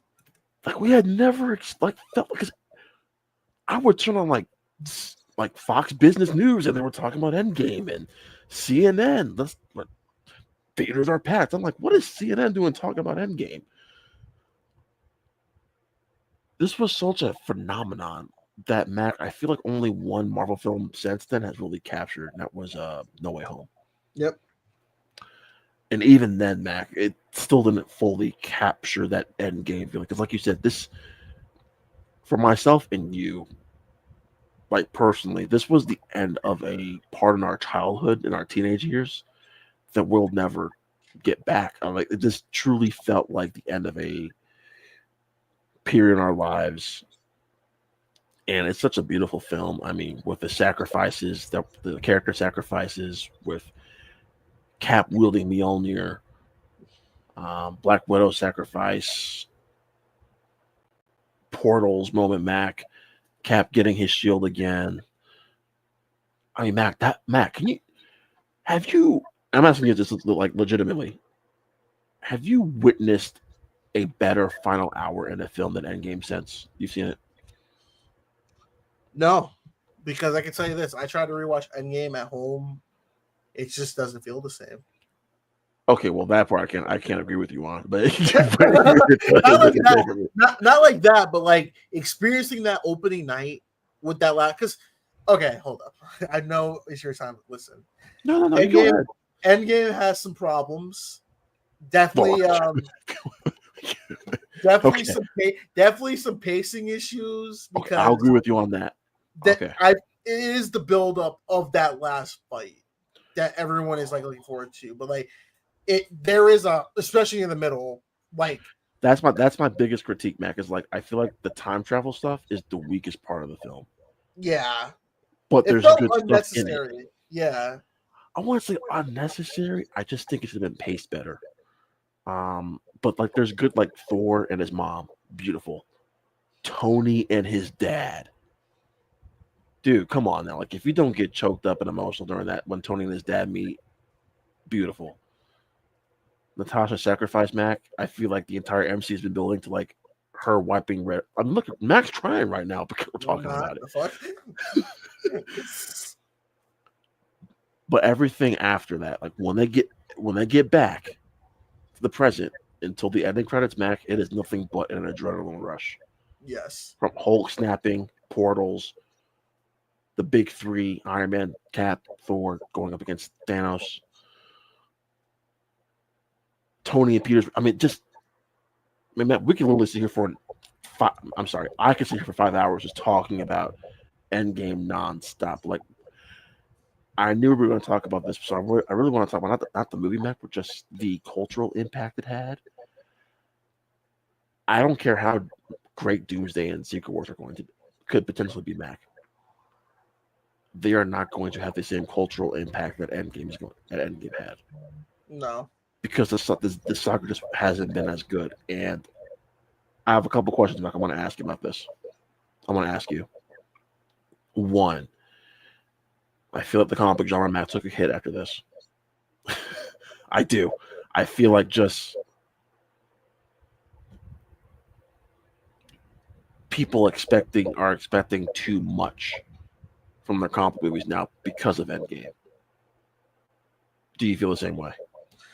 Yeah, I feel like with Endgame, there's always been a thing like, oh, Endgame hasn't been anything good since Endgame, which, that's not true, but Endgame kind of set that bar where we haven't been able to reach that. Like you mentioned, the closest thing to get with that was probably No Way Home. Yes. And I want to ask you this to you, Mac, because I've said this on our Ben and I's pod numerous times. People keep talking about the MCU's downfall. MCU has been the same, yada yada yada. Only thing I agree with people on is like the MCU has taken a small hit in that, yes, the saga hasn't been as cohesive or as flowed as well as the Infinity Saga was.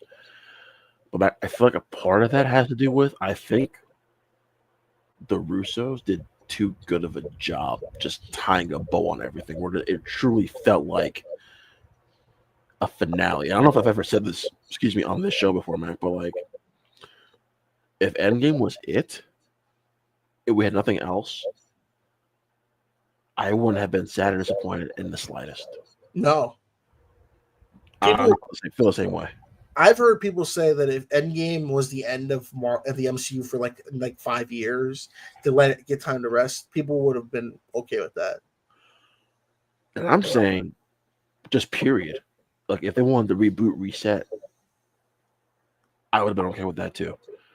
Like I just feel like the way they wrapped up everyone's character arcs was perfect and beautiful and poignant. So I know we got like 8 more months to go, Mac, but like I just, it's one of those experiences, Mac, I still look back on. I'm gonna look back on for the rest of my life and be like, man, we lived in a good era of the MCU. We really did. We were eating good. Yeah. Love it. Endgame, definitely just a cultural masterpiece. Yeah. But let's go into May. This is a film that has fallen under the radar, but is actually a good comedy film. Long Shot. I love with Charlize Theron and Seth Rogen. This movie was sneakingly good. Again, that counter programming I was talking to you about, Mac, for people like, okay, I saw Endgame, don't really want to see it again, or can't get tickets because people are going back and seeing it multiple times. I want to see something different, or I gotta see something. Long Shot was it, and it was so much fun. Now, I will say I did do a double feature, Mac. I saw Endgame again, and I saw Long Shot the same day. Mm-hmm. You're going to hear me say that multiple times throughout May, but I thoroughly, Mac, had a great time with Long Shot. Like, this was so much fun. Rogen and Charlize Theron had such great chemistry. Unfortunately, Mac, it goes back to what we were saying. It came out during that Endgame buzz, and unfortunately, kind of got lost in that. Like, I hate to say that, but I feel like it should just come out later. Like, this would have been a perfect like July 4th weekend type of film. No, I agree. But unfortunately, it came up the weekend after Endgame. That's unfortunate. It feels like a summer romance movie. Yes, it does, and it's wonderful. It's great. A lot of funny moments. I do like the chemistry between Charlize and Seth. But I think O'Shea Jackson. I think O'Shea Jackson underrated in this movie. He is so funny. Especially the part when, because Seth Rogen plays like a journalist, like a liberal journalist in Washington. Charlize Theron is like the presidential candidate. She's like running for president. And one of the things is like O'Shea's like, I'm a Republican, and Seth Rogen's like, oh, I shook your hand. He's like, no. He's like, oh god. It's funny though. It's funny because like, you're my best friend and everything and stuff like that. It's actually very smart the way it's written too. It's a sharply written script. It's just a ton of fun, Mac. And that's what I look for, like in rom coms like this. Like, you know, this is a perfect example, Mac, of a rom com with great marketing. Yeah. Where you kind of, yeah. So if you haven't seen Long Shot, I actually back. What'd you say? I'm Yeah. sorry. I got the Blu-ray. I'm staring right at it right now. Yeah. Oh shit! Nice. Yeah, I love Charlize Theron, but yeah, this is a fun rom com. The next film we got The Intruder with Dennis Quaid, Michael Ealy, Megan Good, Joseph Sikora. Okay, Jonathan so Major's future wife is in this movie. Oh, that's right. He married Megan Good. By the way, she is just fine as, I mean, just Megan Good is beautiful. But anyway, this was one of those Saturday movies, Mac, where I took my sister. We were kind of looking for something to watch. She didn't want to go see MDM again, which was unfortunate. So, went to go see The Intruder. And let me tell you, this movie's awful. Terrible, terrible. But Dennis Quaid was having a blast, and I was enjoying watching Dennis Quaid having fun in a bad movie. So, and Michael Ealy, why is he always in these type of movies? Money. Okay, all right. Well, Max shut me up, so I'm done. Listen, talking.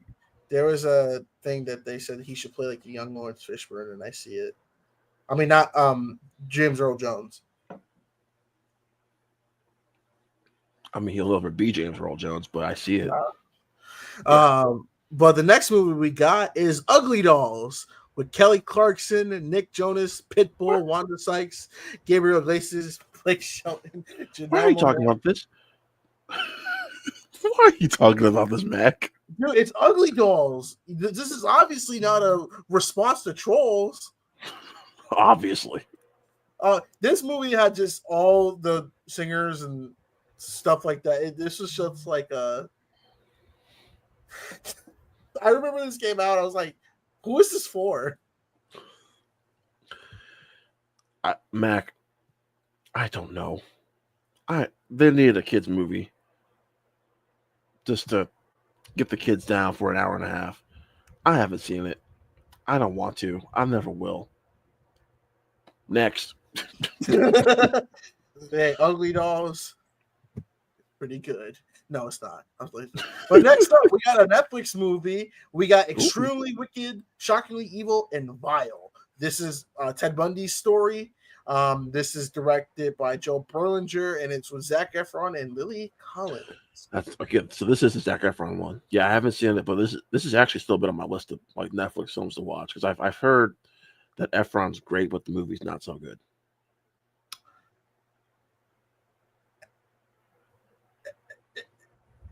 Yeah. Okay. The main crux of it is the chemistry between him and Lily Collins. They have great chemistry, and it is a kind of a good way to show what made Bundy so dangerous with that charm, and how like Lily Collins doesn't want to believe that he did these things, but it's her slowly realizing that he probably did do these. He did do these things. And Ted and they do a good job of like replicating a lot of famous stuff that happened during that trial. And like I said, Zac Efron just kills it in this role. The movie is kind of mediocre though, but Zac Efron just absolutely nails it though. I will eventually get around to seeing it. I think Zac Efron's made some good choices in his career, post like High School Musical. So, I'm curious. I'm curious to see how this turns out. But the next up we got is Pokemon Detective Pikachu, where Ryan Reynolds is the voice of Detective Pikachu with Justice Smith. Man, when I tell you this is probably the weirdest film of the year. Like it's a live action Pokemon movie.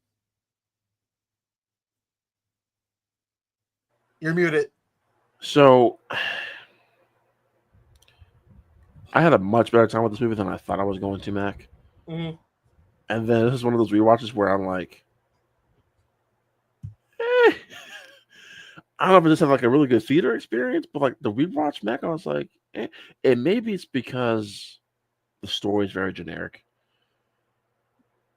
But I think Reynolds and Justice Smith, who I can't stand, I cannot stand him, Mac. I do not think he's a great actor, but I do think they have good chemistry, and I, it's okay. It's fine.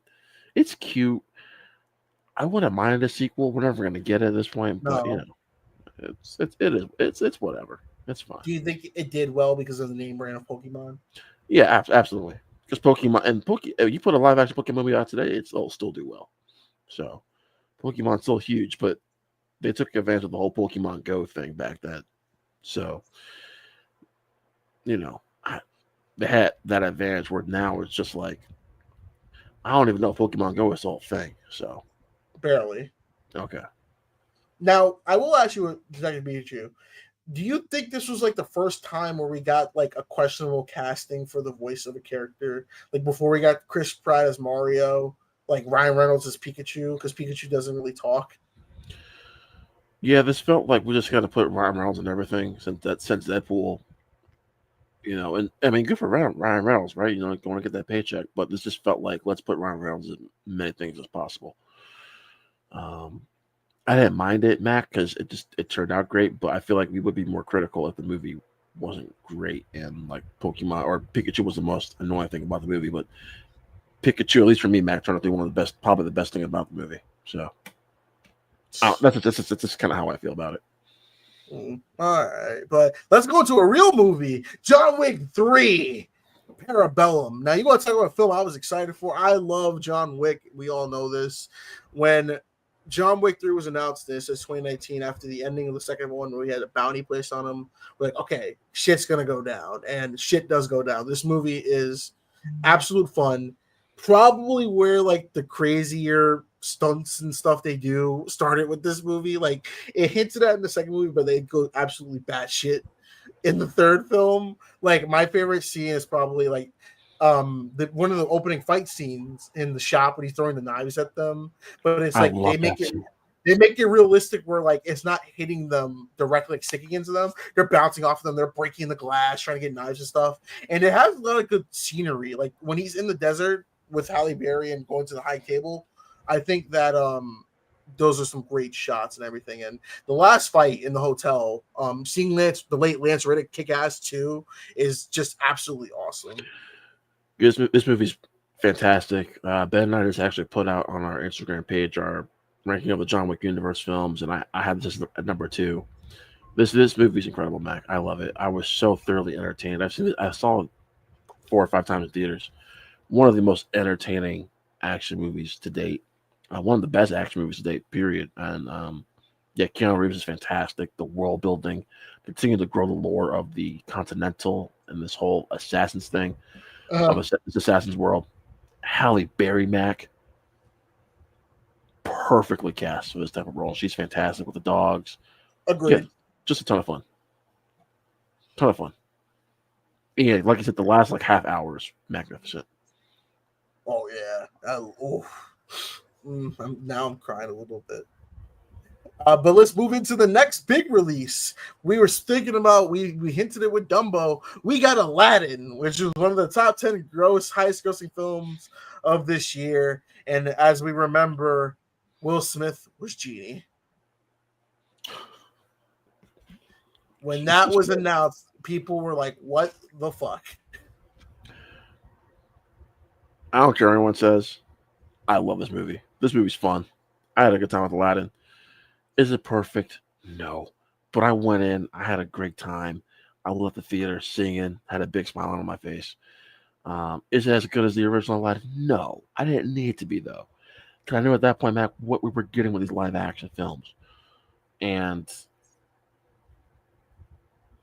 what I really feel bad for is the guy who played, what was it, Mina Musad, because he has gotten jack diddly squat since this movie, which is Yeah. surprising.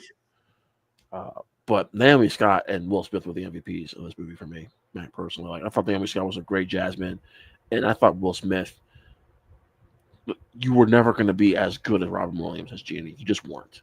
No. But he made it his own, and he was great. I had a great time with it. I think Naomi Scott got the biggest boost from this because she did go on to do Smile 2. Great film. Yes. That's another one where I feel like she should get nominated for something because she gave a good performance as well too. 1000%. I rewatched it, and Will Smith was fine. I think he was very respectful to the role. I think he just brought that energy and charisma that you want for this, to what you're trying to sell for this movie. I just, I'm not really a fan of these live action Disney movies. I get it, and that's perfectly fine, Mac. Yeah. But it looked good. It actually looked not bad. It did look good. Yeah. But moving on, the movie that came out the same day, Brightburn. I'll be quick. Ton of fun. Some great kills. Elizabeth Banks got screwed at the end because, my God, what they did to her character. I see that as a difference. She kind of had that coming. I mean, she had it coming. Because there were signs of like Yes. that. So Brightburn was actually an idea of James Gunn. But at this time, I think Gunn was persona non grata for some old tweets. Says this is when he got bounced from Marvel. So this is like an old script. But it was directed by David Yervesky, but it was written by his brothers, Dave, Mark, and Brian. And it has Elizabeth Banks. It's like pretty much just evil Superman. Yeah, it's evil Superman, but I was like a 12-year-old kid, and it's brutal, it's bloody, it's a great time. I had a great time. This was a fun theater watch. I had a good Did time you like with the that. ending? The ending's fine. It's fine. I kind of wish the kid kind of got his, but I think they're trying to set up a whole franchise with this, and clearly we're never going to get it. So, well, if you've seen the after credits, there's actually a little reference to one of James Gunn's early movies, Super. The Slither? Oh, Super. Oh, wait, really? Ray Wilson. I think this is connected. So when Michael Rooker was in the news talking about everyone, like all the darker versions of the Justice League, he mentioned like, the Crimson Bolt or something like that is Rainn Wilson from Super. I didn't know that. I'm going to go back and watch it. Okay. So I guess Super is part of this universe. But yeah, Brightburn, we're never going to get a sequel.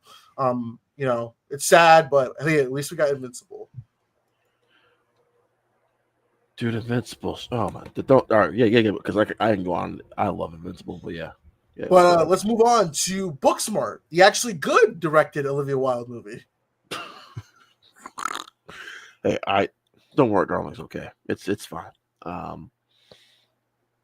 Not as great as Booksmart though. It's super bad for women, and it's great. Yeah. And I think on some levels, Mac, I think this movie is almost as good as Superbad. I'm going to say something unpopular here. I think Beanie Feldstein and Caitlin Dever have better chemistry than Jonah Hill and Michael Cera. Oh, shit.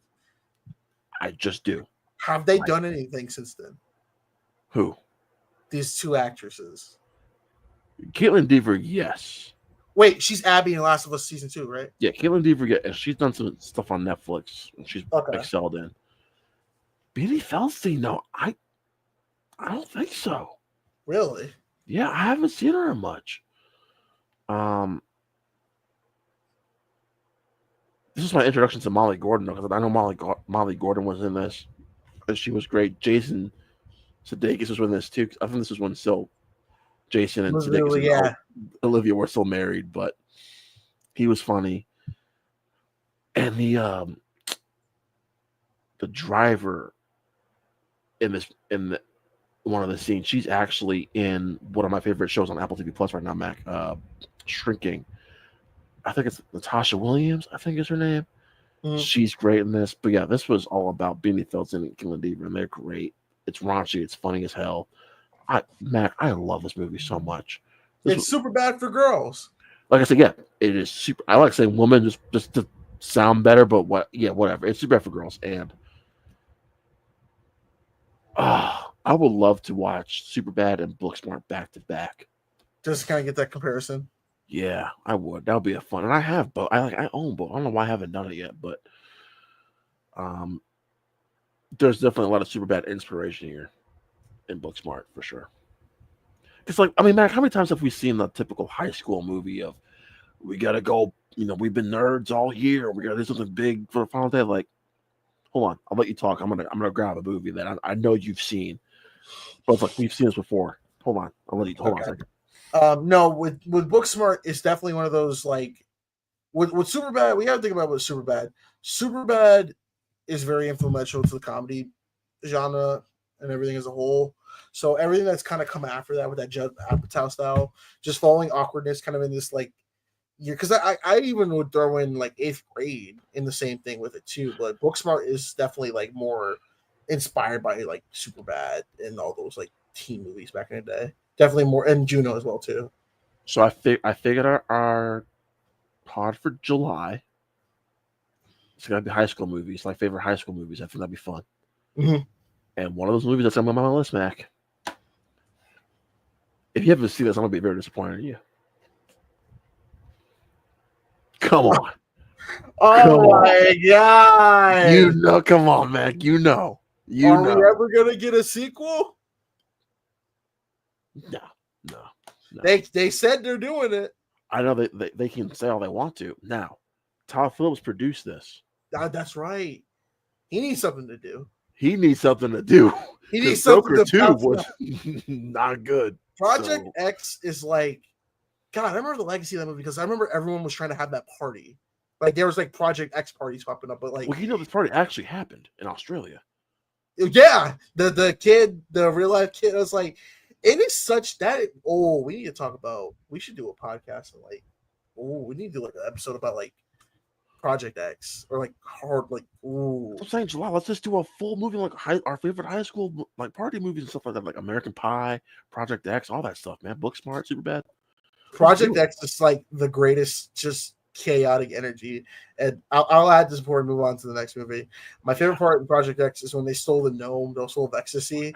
And then like the guys chasing is like, give me back my fucking gnome. Give me back my fucking gnome. The funniest part is when they thought they lost him. And like they stop at the side, like you see him running. He's like, "Holy moly!" He's like, "Give me back my!" These guys like the Terminator. Jesus. Well, before that though, because one of the guys, like I think his name is JB in the back, like, yo, kung fu no good here. And then give me back my gnome.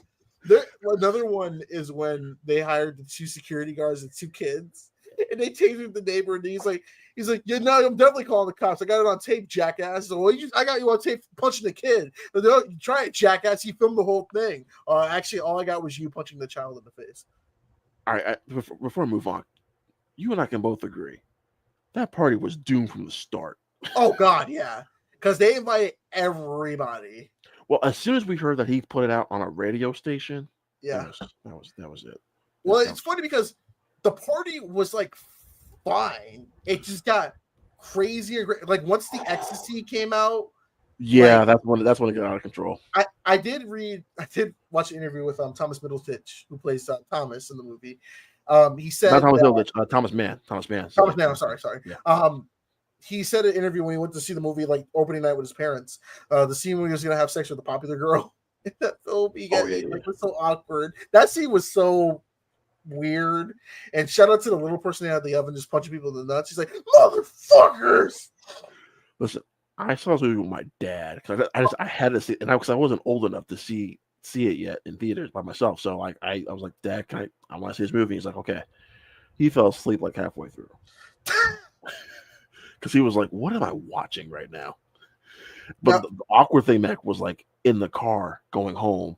So what'd you learn? And I was like, oh God, Jesus Christ. Well, don't do that shit. Yeah, don't do drugs.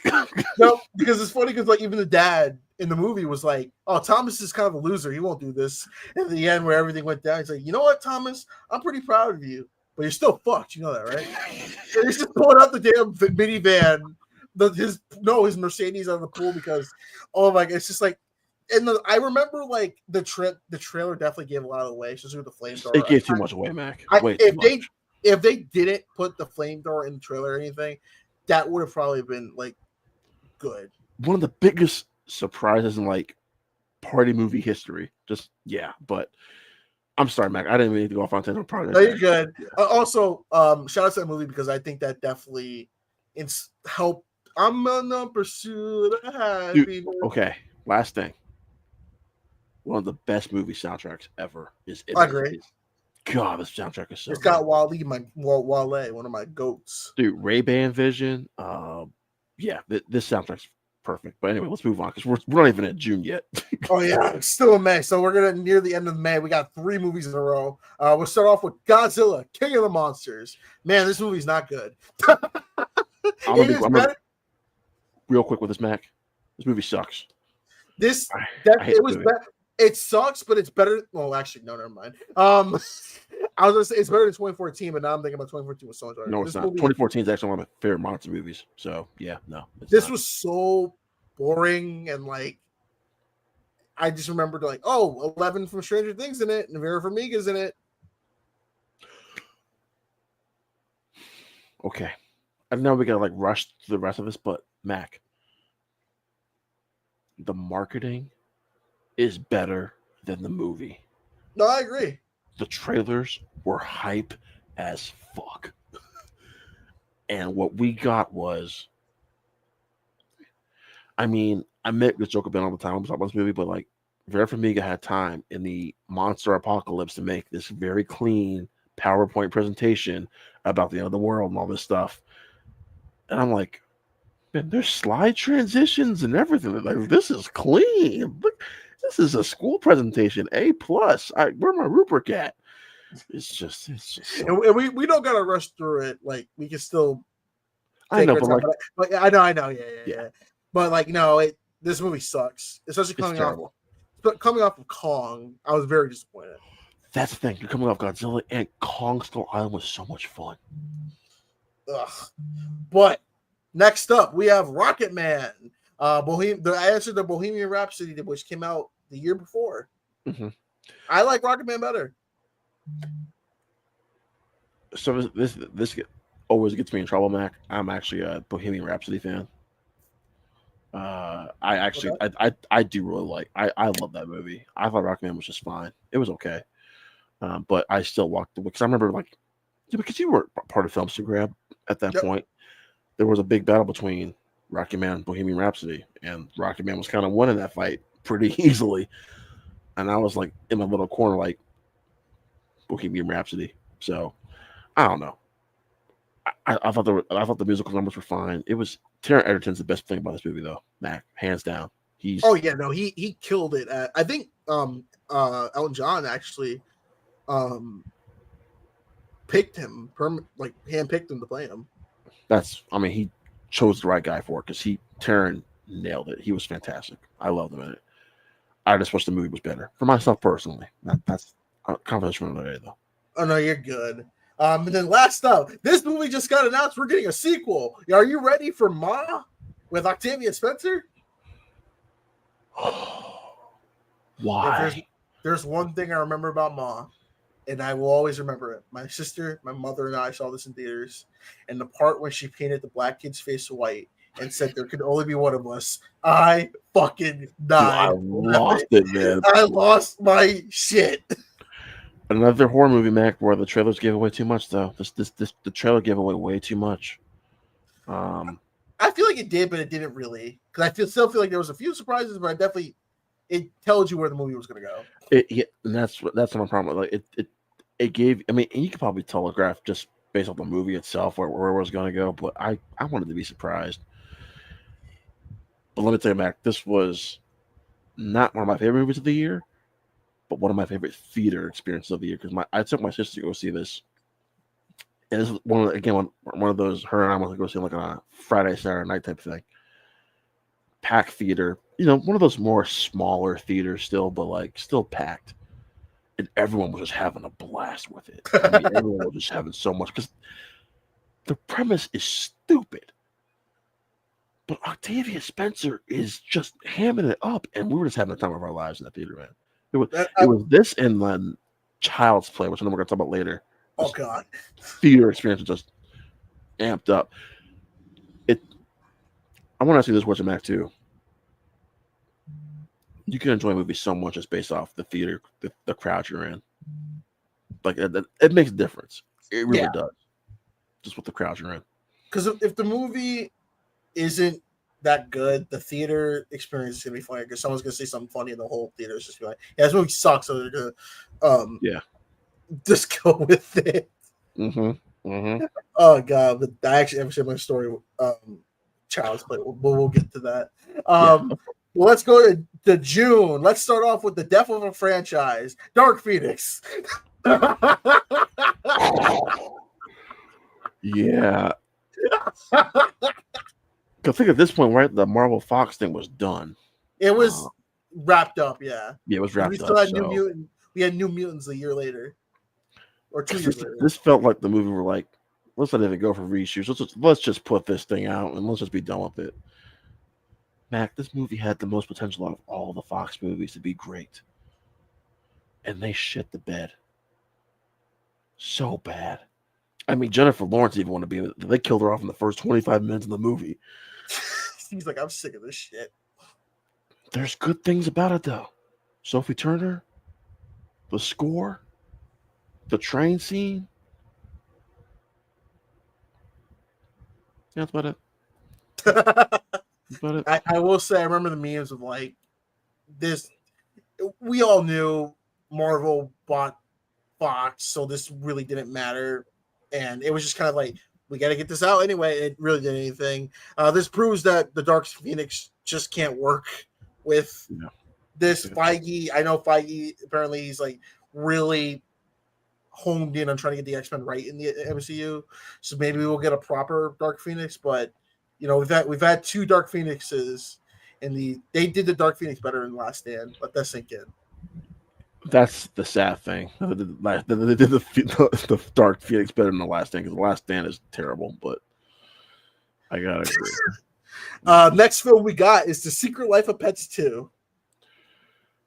Pass. The first one's okay. It's cute. It's very cute. But, you know, Louis C.K., weirdo, so we had to recast. Does it feel like, Mac, that Illumination only thrives when they have minions involved?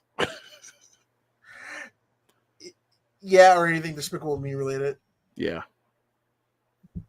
But the next film we got, skipping a little bit later in the month, we got Men in Black International. We actually mentioned Liam Neeson. He was in this movie. This is another death of a franchise. This summer was definitely the death of franchises because we had the Dark Phoenix and we had Men in Black International, aka we can't get Will Smith back.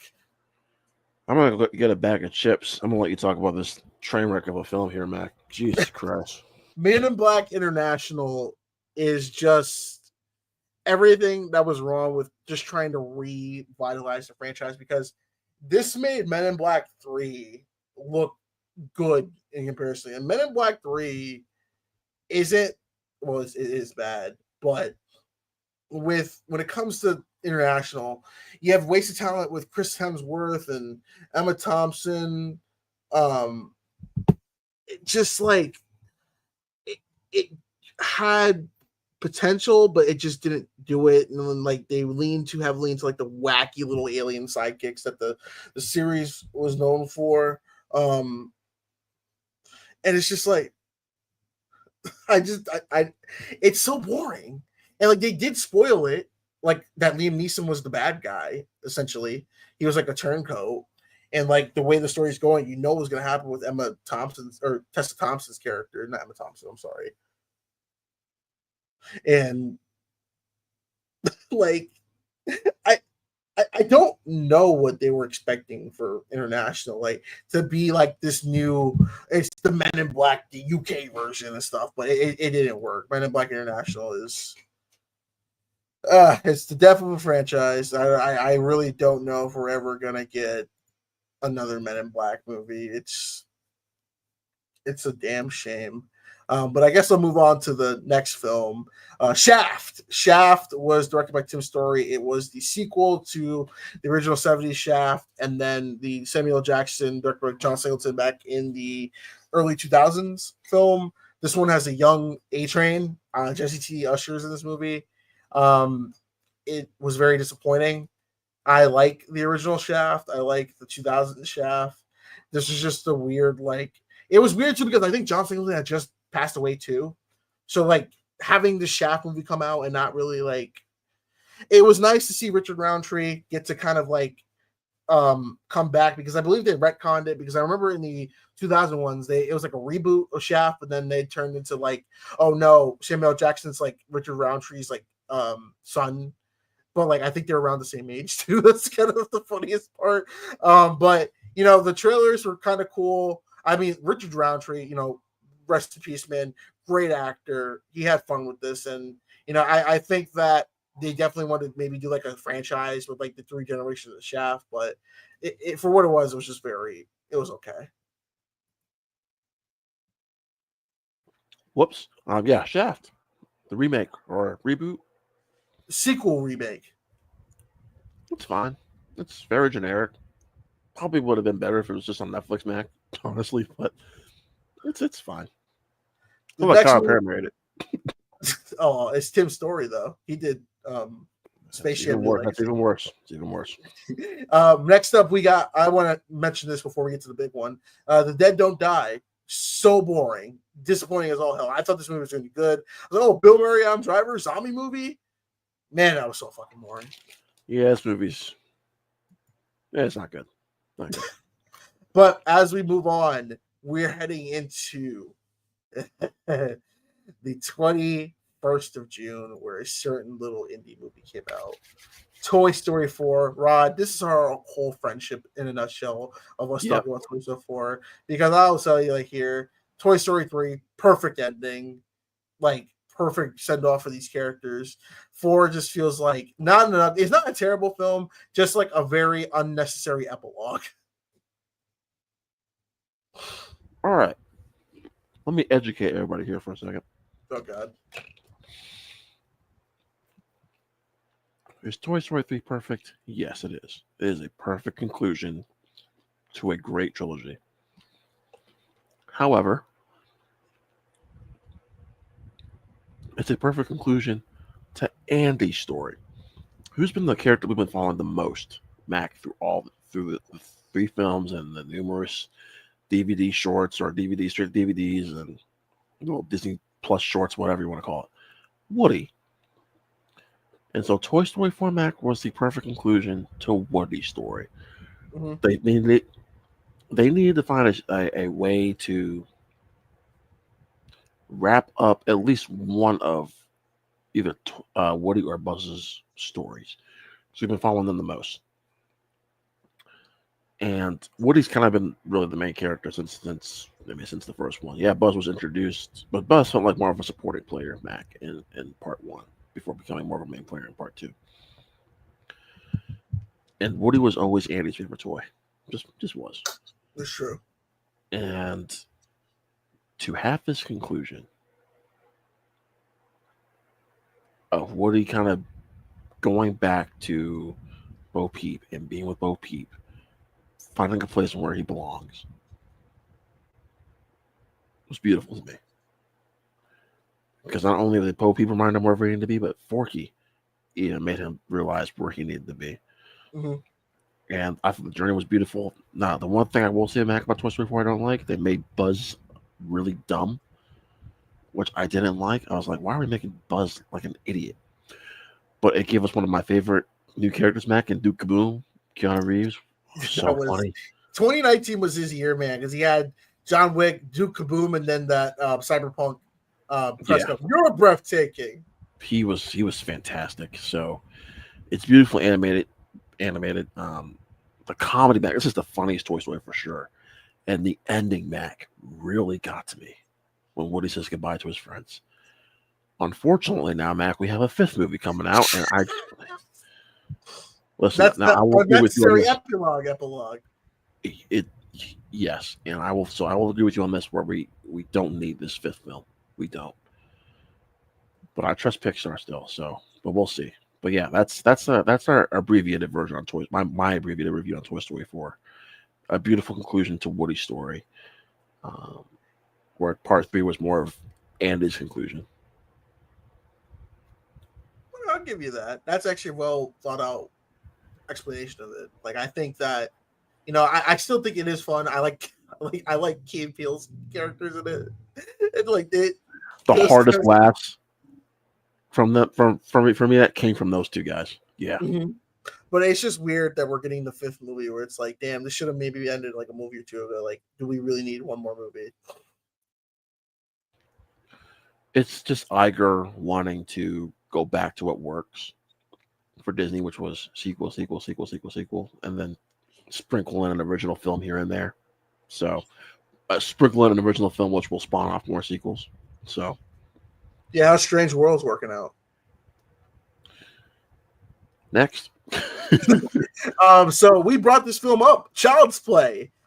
Good God, if it was not for the TV series, Chucky would have been dead.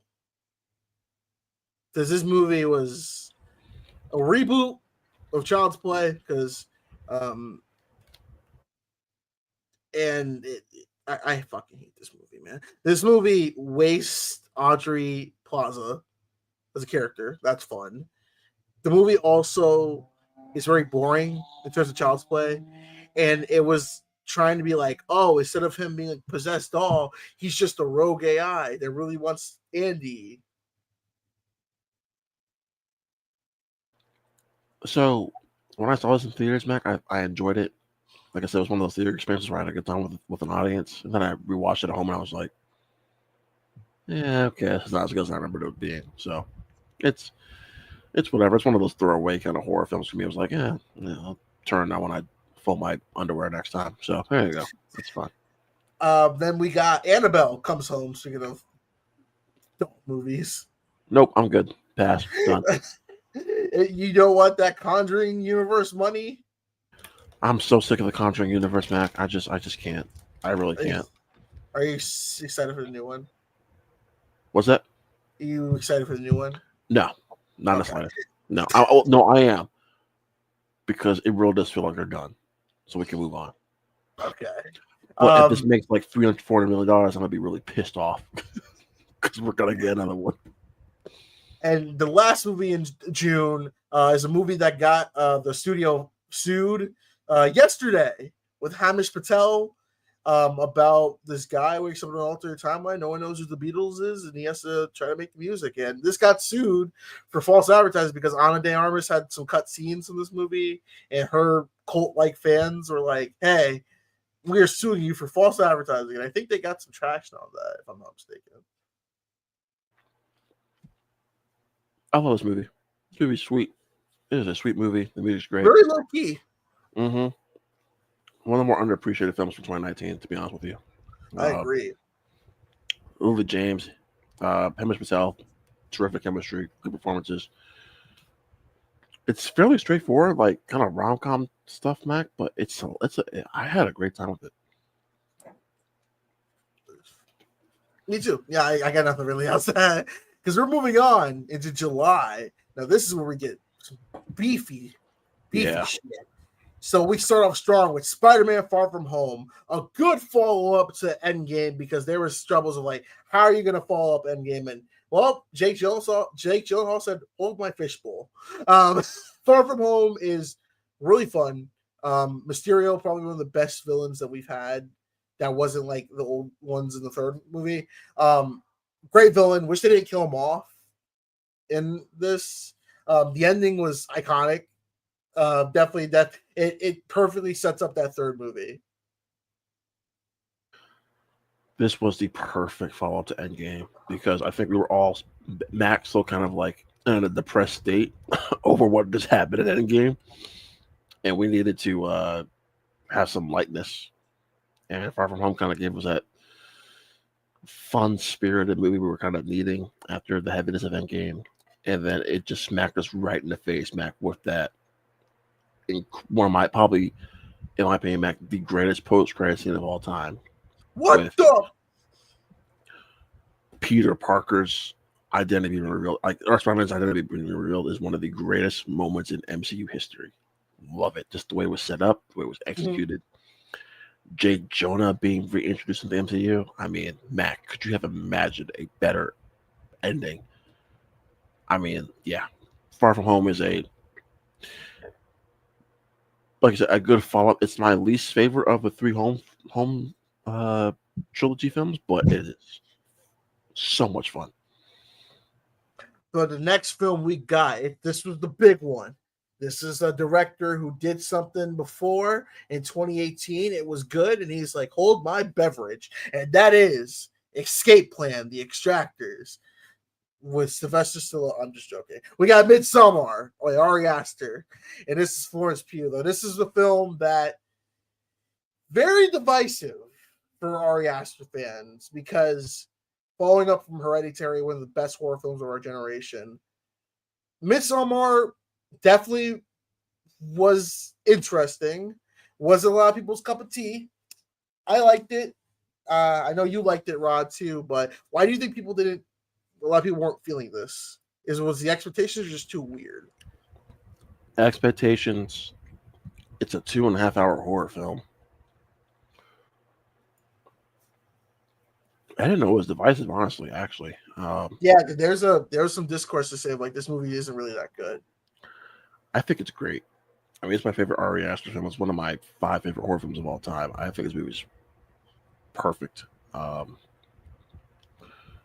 because it doesn't really rely on the jump scare. It's like we have a horror movie, Mac, in which a lot of the scares happen during the day. Yeah, like, a lot of the real, truly terrifying stuff happens during the day. I think the cast is terrific. I think Florence Pugh gives one of the greatest horror performances of all time in this movie. Mm-hmm. There's some weird shit that goes down in this movie, though, for sure, including a orgy scene, Mac, where I was like, "What is going on right now?" Yeah, you know what I'm talking about, Mac. And then the ending really hits for me, but I guess divisive because maybe Hereditary was so well received and so well loved that maybe people's expectations were just too high for this, and it didn't deliver. But I was coming from a place back in which I only saw Hereditary once, and I was like okay on it, and then I went and saw Midsommar, and I was like, I love this. Then during COVID, I went back and rewatched Hereditary, and I loved it a lot more. So I liked it a lot more. So I feel like it's the same thing what happened with us earlier in the year. That you come off that first great film, and then the second one may not hit as much as people thought it did, but then after a while, it starts to build up that passion and such. have you watched the director's cut of Midsommar? No, I have not. You should. It's good. Good. Yeah, I enjoyed it. I have it. Yeah, so it's good. It's good. Okay. Next up, we have an honorable mention, Stuber. I actually watched this at home. Pretty fun movie. This was fun. This is good kind of counter programming. I had a good time with this movie. Also, we got Crawl. Again, good counter programming. Had a good time with it. Shout out to the Farewell A24 film as well. One of my all-time favorite A24 films. Mac. Oh my God, give me her. I need her name. Aquafina. Yes, Aquafina. Best performance of her career. Oh, no, I agree. Yeah, she's magnificent in this movie. Then we move on to one of the worst fucking movies I've ever seen in my life, and that's The Lion King 2019. I hate The Lion King so much. This is the epitome of me hating the live-action Disney movies, and I actually got into a debate in college when this came out. I was going to community college, and we were talking about this movie, and I said, like, what's the point of me going to see this movie when I can just watch the original one that's better? Because The Lion King is my all-time favorite Disney movie. So seeing this National Geographic shit in theaters was bullshit. So I think, Mac, this is where I think you and I have bonded before. Like, Lion King to me is one of the 5 rares. It's one of my 5 favorite films of all time. I love The Lion King so much. This whole franchise has meant so much to my life. Because actually, Mac, within the same year, actually within the same month, I actually saw The Lion King on Broadway for the first time. Oh shit! Yeah, I was in because I was visiting my grandparents in New York when they were still living in New York, and went to go.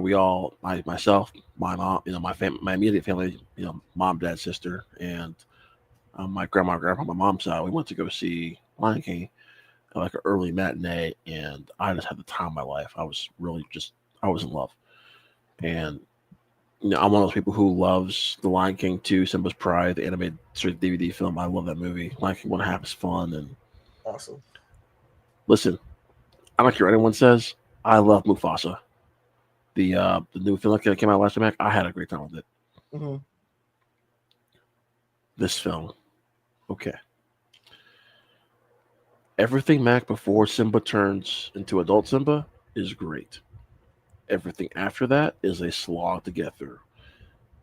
Thankfully, Timon and Pumbaa are the saving grace of this entire film. Other than that, yes, it is very much a National Geographic film. But I don't hate it as much as other people do. This film has no heart. There's no soul because the lines are not expressive. And the stuff that they did add, Mac, just kind of ruins the flow of the film. Mm-hmm. It's a National Geographic because you can't do live action Lion King. And the music here, too, Mac, is like, it's okay. It doesn't hit the same. The thing that made Lion King I like it is because it was very expressive with the animation. Like Yes. I'm going to be king, awesome. Or So the great. the evil song, the Scar sings. Yes. Perfect. Be prepared. Yeah. Be prepared. Yeah. It just doesn't translate. Like the scene where in the original one when Mufasa died and Simba was like, "Dad, wake up." You see the emotion on his face. So this one's like, "Dad, You feel it. Yeah. Dad, wake up. Come on, wake up. Wake up." It just doesn't. It doesn't hit. No. It doesn't hit. I will respect them for getting James Earl Jones back to be Mufasa, but yeah, I was not vibing with this. But we do get something to wash our eyes out. Once Upon a Time in Hollywood. One of Tarantino's best films, and again, a film that I didn't love on first watch, Mac. But again, went and saw it. I saw it 3 times in theaters, and I had a much better time the second, third time around seeing it. This is really just like a hangout film, and just like there's no plot to this, Mac. It's just a hangout film in Hollywood. It's appreciating everything about Hollywood. This is a cinephile's dream film. This is something. No, you can say Mac. Say it correctly. This is a cinephile's wet dream come to life. I mean, you're literally watching Margot Robbie put her feet up and watch a movie for like 20 minutes. And Tarantino's like, yeah, just keep that shot. Dude, Tarantino was having a time of his freaking life in those 20 minutes. But, I mean, Brad Pitt's the star. I mean, we're getting a sequel now on Netflix, which is probably going to be trash. But, I mean. Yeah, that's weird. Yeah. But the last, like, half hour, Mac, or so of this movie is so freaking great. Because you're waiting for that Tarantino flair, Mac, to come through. Where you're like, oh, here it is. Here it comes. Dude, that Manson part in the house. I was in the theater laughing my ass off. So funny, Mac. So freaking funny. And hey, Mikey Madison That's right. got her Oscar. Austin Butler was in here too. I mean, Sydney Sweeney. There is a lot of people. And Margaret Qualley too. Yeah, Margaret Qualley, Dakota Fanning. I mean, a lot of people were in this movie, man. And I do like I like the marketing of it because it tricks you because you're thinking, oh, it's gonna be about the Manson murders, but no, it's like it still keeps your interest in like what's gonna happen. Especially that first trailer, it's like bring a little love in, bring a little love. I love that. I had that song on my Spotify. I'll be playing it when I'm driving. I'm like, bring a little love in. Dun, dun, dun. I will say, I'll ask you this: the Bruce Lee stuff. Do you think it was offensive? No, but I can understand why people would think it was offensive. But I didn't see it that way. I thought it was entertaining. It was entertaining. It was fun. I didn't take offense to it, but I'm not going to disagree with people who thought it was. So I think it could have been handled better, but for what we got, I mean, listen, that's not the most offensive thing Tarantino has done. So I mean, The Hateful Eight is literally just white people saying the N-word like 5,000 times. So, but whatever. Or Django Unchained too. So I don't know. I It mean, is. Django Unchained, if you take a shot of time to say the N word, you'd be drunk by the half hour point. Dude, you be blackout drunk from that. So, But moving on to the next film in July, I guess there's really nothing else unless you want to mention Skin, which is the A24 film. what was the A24 film that came out in July? Skin, Oh, I didn't see it. So, very good. Jamie Bell. Yeah, I Okay, didn't see it. all right. So let's move on to August. Let's start off with the film that Tyrese blamed The Rock for not getting his check. He's like, my Sheila, Hobbs and Shaw. All right, so I have a bit of an emotional attachment to this movie. I'm not gonna really get into it, but I'll just say, just for the movie's sake, it was fun. I had a good time. I had a really, really good time with this movie. One of the better Fast and Furious films, Mac. It's so ridiculous, though. It just doesn't even feel like a Fast and Furious film. But the theater experience was so much fun. I just didn't really care at that point. So, yeah,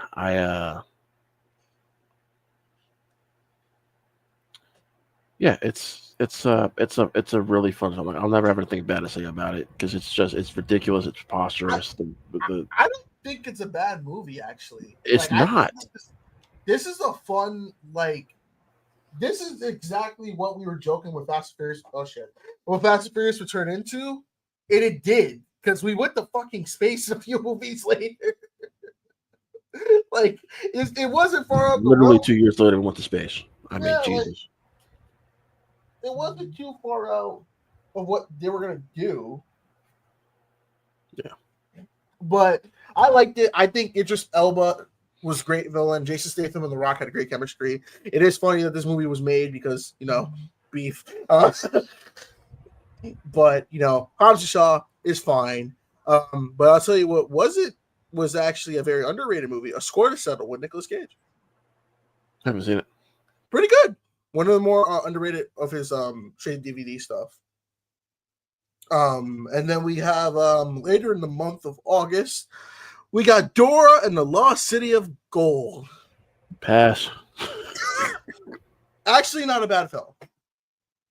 It was fun for a Dora movie. And, we got Isabella Moner from this. I remember Benicio del Toro was Sniper, which was weird. But, it's Dora and Swiper. There was no Boots, though. I remember when Boots had like 3 speaking lines. I was like, what the hell? And then we have a movie that no one talks about. It's pretty bad. The Kitchen with Melissa McCarthy, Tiffany Haddish. This movie sucks. Mac, this movie's terrible. That movie was, I remember we were going to see that when we were at Myrtle Beach. My dad and I were going to think about seeing it. And we're like, now we're good. And I just kept hearing just so many bad things about it. And it's so boring. Yes, this movie sucks. Yeah. Next, we got Scary Stories to Tell in the Dark. I didn't see this, but I heard decent things about it. So I've never read the books. Okay. But I did hear good things about it too. Didn't we get a sequel? Did we? If we did, I didn't hear about it. But I know what you want to talk about, Rod. Your girl, Dakota Johnson, the Peanut Butter Falcon came out the same day with Shia LaBeouf, Dakota Johnson, John Hawkes, Bruce Dern, John Berthenau, and Thomas Hayden Church. This movie is delightful. It is just a fun. I forgot that I could have sworn this was like an October release. I didn't know it was August. No, it was August. Jesus Christ, what a packed year. It's funny though, because like it centers around wrestling, which I don't like wrestling. But this movie, man, really got to me. Like emotionally. I think funny enough, Mac, Dakota Johnson is actually kind of like my least favorite part about this movie. It's wow. Shia LaBeouf and the kid, Zach, what's his name? Zach, what is it? Zach Gallen or? It is Zach. I don't know. What is his name? It's Zach Gotteskin. Yeah, something like that. Yeah. him and Shia LaBeouf have great chemistry. One of my favorite lines. It's in the trailer too. It's like he's Shia LaBeouf's like telling the rules when they're on the road or when on the run. Like, what's our first rule? Party? No, that's not what I said. And yeah, that kid, because I think he has Down syndrome in real life too. But the kid is so likable, and it just fit the overall tone of the story what they were going for. I had a great time with Peanut Butter Falcon. Man, it's one of my favorite Dakota Johnson films. Like I said, yes, I went to the weakest part, but just she wasn't my biggest takeaway from the Mac. Like I once her and Shia LaBeouf get introduced, yeah, they have a good chemistry, but I was just so engrossed with the Shia LaBeouf Zach dynamic that everything else is kind of like secondary to me. No, I like it. This is definitely one of those underrated Shia LaBeouf movies. But don't forget, he did Tax Collector, so it all evened out. We don't talk about Tax Collector. Next. It's Reaper, ese. Then we got Angry Birds 2, the movie. No. Just no. Just no. Did you not like the first Angry Birds movie? Did I not like the Angry Birds 2 movie or the Angry Birds movie? Mac, let me tell you something. I'm gonna give you 2 letters, 1 word. No. Listen, I thought the first Angry Birds movie was fine. Like 20, that's another year we start about 2016 because 2016 was the year of the video game adaptations. Because I remember that came out the same year as like Ratchet and Clank, Warcraft, Assassin's Creed, and we got Angry Birds. And Angry Birds was the most successful out of all those movies. But yeah, the sequel was just, hey, we made money. It made money, and we're getting a third one next year, I think. So it's whatever. No, yeah. Then we have Good Boys. This movie was hilarious. Oh my god, this movie was so This fun. was a movie I thought the joke of the trailer was gonna like ruin it. Like it's like, oh, it's a raunchy comedy with these little kids in it. It was anything. I mean, yes, it was raunchy with little kids in it, but it was funny. I thought this movie back was just a great theater experience, watching it with the crowd. So yeah, I had a good time. I like the ending of it to the montage. Like he was trying to so hard, the kid was trying so hard to press the girl, and they broke up. And she dated another girl, and they were swinging set and everything. It was dumb, but it was fun dumb. Yes, so dumb. And they never came off as unlikable. No, never. Like all 3 kids were very likable. That's what I was scared about. But next one we got that's an honorable mention is Where'd You Go, Bernadette? Kate Blanchett, right? Yep. Yeah, it's fine. My mom actually read the book. She liked the book. I don't think she's seen the movie though. Interesting. But go on, Matt. I'll let you have this one. No, I'm done with that one. we're going the 47 meters down, uncaged. Fuck this movie. This ruined this. Like, listen. The first 47 meters down is actually like legit, like a solid film. I like the premise. I like the idea. You're 47 meters down, there's sharks. Go wild. This one was like, hey, here's some shark variants. We got blind sharks. There's a scene with a screaming fish like SpongeBob. And like, it has a twist ending, which is pretty stupid too. And it's like, it tried to be like, let's do what made the first film fun and just do it worse. I never saw the sequel. I saw the first one, and I had fun with it. I just heard nothing but really bad things about the sequel, so I was like, I'll just pass. I'll pass. So I'm gonna go based off what you're saying. It's not good. Okay. Another one, but here's something that's really good. Ready or Not. Yes, this was by fun. Radio Silence. They would later go on to do Scream. Yeah. Ready or Not is a fun. This is a movie I was scared the trailer was going to give too much away, and I thought it was going to be dumb. But no, this is actually legitimately a really good film. Ready or Not. I'm gonna mute him. Okay, yeah. Ready or Not to me, Mac, was one of the biggest surprises of the year. Samara Weaving's great. The kills were great. The ending. Oh my god! That ending made me laugh. So funny. Yeah, the thrills, action, all of it. But Samara Weaving kind of carries this movie, Mac, and she's fantastic. This is a fun movie. There's a lot of good actors too. Like it's a lot of like character actors in the genre. I'm excited for the sequel. See what happens. Yeah, because Catherine Newton, I think, is in the sequel as well. Yeah, so she is. Let's hope she doesn't ruin it like she did with Ant-Man. Yeah, that was not her fault. No, it wasn't. Then we got Angel Has Fallen, the third film of the Olympus Has Fallen series. I'm glad this was the last one because this franchise just needed. I don't even know why we got sequels. Olympus Has Fallen was just great on its own, Mac. But here we are, and it's forgettable. It's a forgettable action movie with Gerard Butler. This is called Paycheck the Movie. Hey, he's doing good. I like Plane. I like Greenland. Greenland, Mac, is his best movie in years. So can't wait for the sequel. Yeah, still waiting for that sequel, which I think they filmed. So. They did. It's filmed and all done. But we can't end August. I have to talk about this movie. Here we go. We have The Fanatic with John Travolta, directed by Fred Durst, with Devin Sawa. I refuse to see this. I refuse. We watched this for the podcast. I haven't watched along. This movie is perfect. It's the perfect shit sandwich because John Travolta plays a stalker who's obsessed with Devin Sawa, which sounds like the most 2000 sentence I've ever heard in my life. Because Devin Sawa plays an actor named Hunter Dunbar, and his character of Moose is very excited to meet him and just stalk him. And there's scenes where he breaks into his house, and Fred Durst directs it, and it's just watch Chris Stuckman's video on it. It's fucking hilarious. It's so bad. It's perfect. It is perfect. All right, well, you've convinced me, Mac, to maybe I'll just get the most expensive bottle of alcohol I can find. And just honestly, watching this with the alcohol was definitely the best experience. Okay. But let's move on to September. But do you know about September?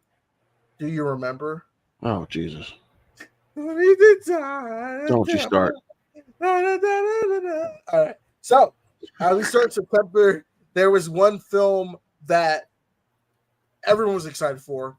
It Chapter 2, which they filmed immediately after the first one. They already had the cast set up for the kids and everything. Very disappointing sequel.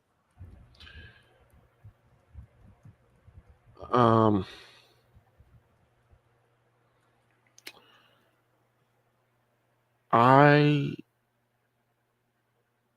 don't find it disappointing. For me is a strong word. I think it's definitely inferior to its predecessor. I think this film, Mac, does things that are better than its predecessor, mainly cast chemistry.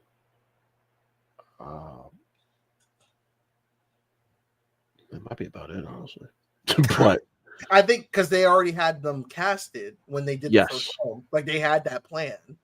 And they did a good job casting people that because this is one of the rare times where they actually cast like adults for kids versions, and the adults actually do a good job of making you, because I at times I forgot, I'm like, oh shit, these are different actors. It feels like the kid's grown up. Yeah, like that entire scene at the restaurant, Mac, when they reunite is so good. But more of the film should have been like that. But instead, they decided to split them up for like a good hour of the movie, which makes no sense at all. No. But then I think it all comes back together, ties itself well in like the last 5-10 minutes after they beat Pennywise and everything. And, they're kind of grieving over Eddie's death, which was brutal, by the way. Because I didn't read the book, so I didn't know that was coming. Well, I thought something else was coming from the first movie, but they didn't do it. What was it? The way they have to lose their innocence in the first book that people were freaking the fuck out about. Oh, okay, gotcha. Well, no, I didn't realize. I didn't know Eddie was gonna die, and also I didn't know that they were gonna pretty much say that Richie and Eddie were a thing. Yeah, I feel like that was kind of like I guess it was hinted at, but was a little like, oh, okay, they confirmed it. Yeah, they confirmed it, and honestly, if it wasn't for I think it works, Mac, because of Bill Hader. Oh yeah, he sells it pretty. It's just based on the fact that he's bringing him up at that at the Chinese restaurant, is like, okay, I definitely feel something there, and he keeps talking about him and everything now. And yeah, like I said, the closing moments are emotional. It's great. I just don't know why it needed to be 3 hours long. Especially, I think they wasted the what was the kid's name that he killed himself? What was his name? Oh, Stanley. Yeah, they wasted. I feel like it. Absolutely. Like, But didn't that happen in the book though? I think, but I think that was one of the times you maybe deviate from it because his character, I felt like could have definitely been the one like I need to confront my fears, but like for him to be like, I don't want to do this and then just do that was pretty dumb. Gotcha. But the flashback scenes I thought were kind of the weakest part of the movie. Real, I thought the flashback scenes were actually my favorite. Well, okay, I think there's too many of them. Yeah, and they're not as well placed as they probably should have been. No, I did like when Pennywise was like, "You got a secret, Richie. I know your secret." I'm like, Yeah. God bless Bill Skarsgård, man. Fucking awesome. I love this dude. He didn't get me on the jump scares this time around like the first one. Like the first No, time the first one got me a lot with this shit. Yeah, the second one he didn't. But there was one where adult Richie closes his eyes. Yep. And he opens, and then you see Penny. That was the only one that got me the entire film. He's like, fuck. He's like, motherfucker. Mm-hmm. I like the deleted scene from the first one where they were playing around. He got the paper boys. See you later. Bye. He's like, oh shit. I was like, if that was that in that movie, that would be fucking hilarious. Yeah. But as we go into later in the year, we get our first Oscar film. How about Hustlers with Jennifer Lopez? Sexy as hell. I mean, this was a sexy film, Mac, and yeah, it's surprised me. Like it. I enjoyed it. I had a good time with Hustlers. I wanted maybe Jennifer Lopez's best performance ever. Yeah. Yeah, Keke Palmer's great. Oh, Mac, who was the Asian girl in this movie? She was really that good. Would be Constance Wu. She was great. I loved her. Shout out to Cardi B too.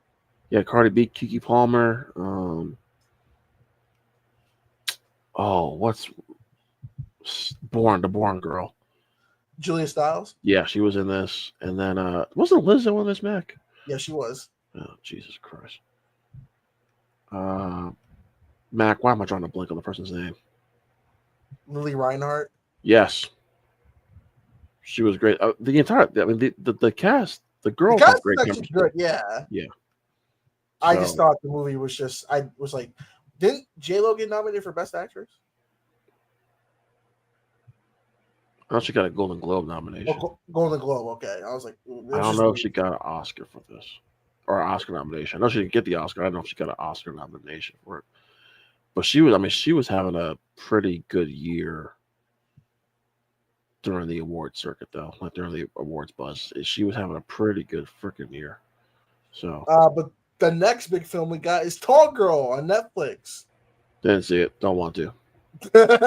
It's literally like, you're a tall girl and nobody likes you, even though that's the most unrealistic thing because I know so many guys are like, shut up and put me in your pocket. But I digress. Let's go into Ad Astra with Brad Pitt.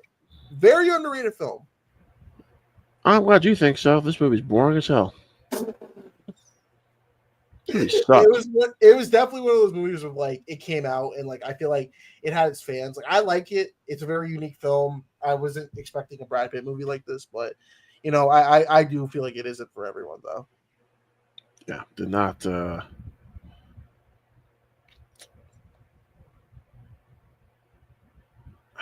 What's the best way of saying this, Mac?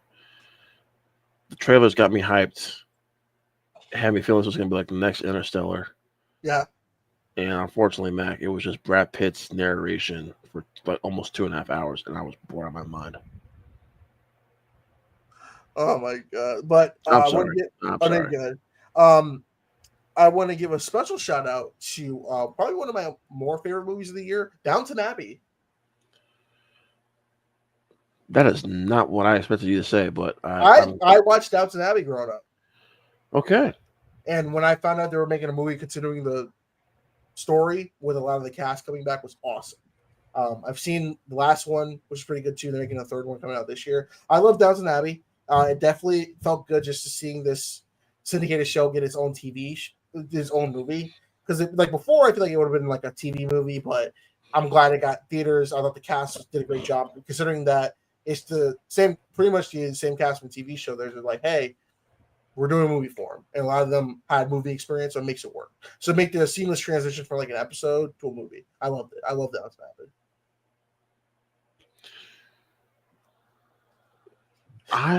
You're shocked. I am. I'm really just shocked right now because I don't tell a lot of people that I like Downton Abbey. Well, now you've just told the world, so yeah. Well, there you go. I recommend it. I recommend at least trying to give it like a watch or anything. You know. Where can I watch Downton Abbey? Where can I watch that? If you go on Amazon, they'll have like the BritBox and stuff. It was on PBS, so you can find one of those. It should be free. The series. Yep, it's on Peacock and Amazon. So all right, I'm good. Perfect. All right, awesome. Yeah. Okay, so next movie we got. This is a movie my dad and I saw. Actually, when I was at my radio station at college, I reviewed this movie on the air. Rambo: Last Blood. Much better than I thought it was going to be, Mac. Is it Last Blood? Last Blood, yeah. Yeah. A lot of people hated it. I loved it. I don't even fuck. All right, Mac. I'll tell you what. I think it takes forever to get the action going, but once it does, God, yeah. It is brutal. I think they spent a little too much time on the story, which is weird to say about a movie, but they spent way too much time. There's way too much downtime in this movie. But once Rambo starts killing people, it is glorious Rambo rampage at its finest, and I loved it. So yeah, I had a good time with this. I do. Isn't it funny that the same plotline of this kind of happened to Working Man with Jason Statham? You know what? I still haven't seen Working Man. I haven't rented. I think I have like one more day to watch before it expires, so I'm probably gonna try to watch it tomorrow. So, like, watch it and then compare the notes of Working Man to First Blood. I mean, Stallone's a writer too on this, so it makes sense. But we move into October. We're almost done, Rod. We got the first film, a little indie movie. Todd Phillips directed it, whatever. Bradley Cooper's producer, Joaquin Phoenix in it. I think it's called like Joker or something. Yeah, I heard it didn't really do anything. Just made like $1 billion, got a best actor performer. So, light work. This makes me sad. I should be happy to talk about this movie because this is one of my favorite films of 2019, Mac. This was in my top 5 of 2019, still is. And a top 15 comic book film of all time for me. For a while, it was top 10. But it pains me to talk about this movie now, Mac, because Joker 2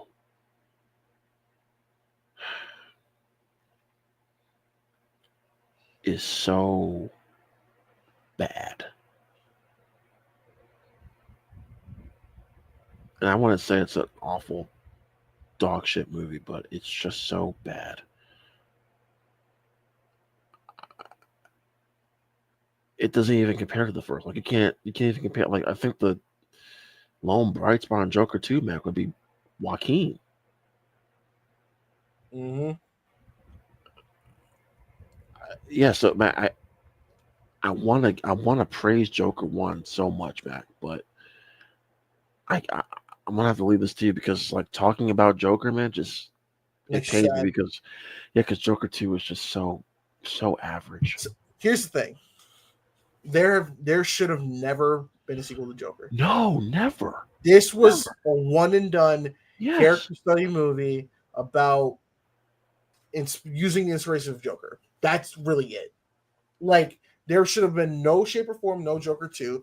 Joker 1 is great. It is a love letter to King of Comedy, which funny because De Niro's in this movie as well too. Joaquin Phoenix turns in a great performance. And I remember a lot of people, when I saw my dad, he didn't really care for it because he thought it was going to be. I think the thing with Joker is that a lot of people thought it was going to be a comic book movie, which it's not. This is not. There's elements of it, but it's not. But it's still such a great film, smartly written, good performances. The ending, I'm going to pull a Murray. I love the trailers too. I remember the trailer. Dude, I remember the trailers were kicking Star Wars' ass in YouTube. Like, when the Rise of Skywalker debut trailer came out, I was like, yeah, okay. But when Joker trailer came out, I was like... Let me tell you, man. Like I said, this was like the last really big year of this comic book movies were really dominating, and everyone could like agree on, or everyone could be in unison on being excited for stuff. Because, yeah, you're right. That those Joker trailers were magnificent. I love the first one. It's like Oh, you so good. just smile. Smile.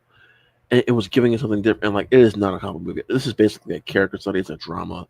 Mhm. It is heavy. There's no lightness to it, Mac. It's very much. It is a heavy, heavy film. And actually, Mac, I took my mom to see his opening day with me, and just walking out of the theater, Mac, you can just feel from the audience just that that exhale, like we could breathe again, because that was a very heavy 2 hours. I think that it's definitely a good think piece, and Oh, it this is. definitely did change the way the Oscars handle films like this because Most still definitely. people still think that Logan should have been nominated And it should for have that. been. It should have And been. I think Joker was kind of the makeup for that because the fact that a film like Joker got nominated, even won awards for it, that definitely gave us this new era of comic book type films that we're in right now. Well, I'd say. listen, Joaquin and Heath Ledger gave you the formula. If you're trying to win an Oscar, just play Joker. So Well, Joaquin survived, luckily. Joaquin was always going to be okay. I see what you mean. I see what you. Okay, yeah.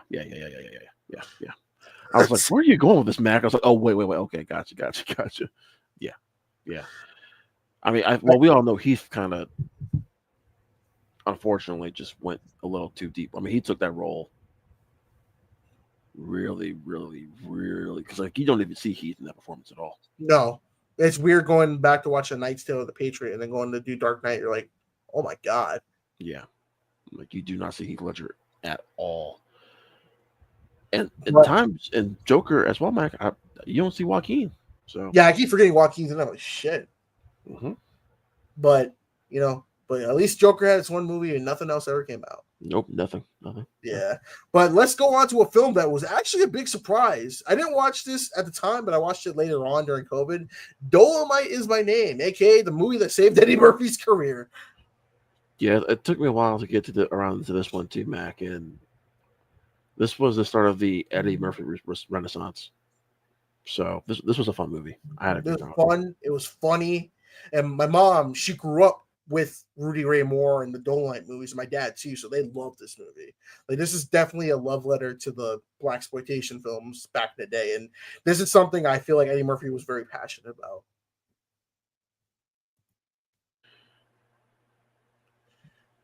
But here's a movie that's actually very underrated. Little Monsters with Lupita.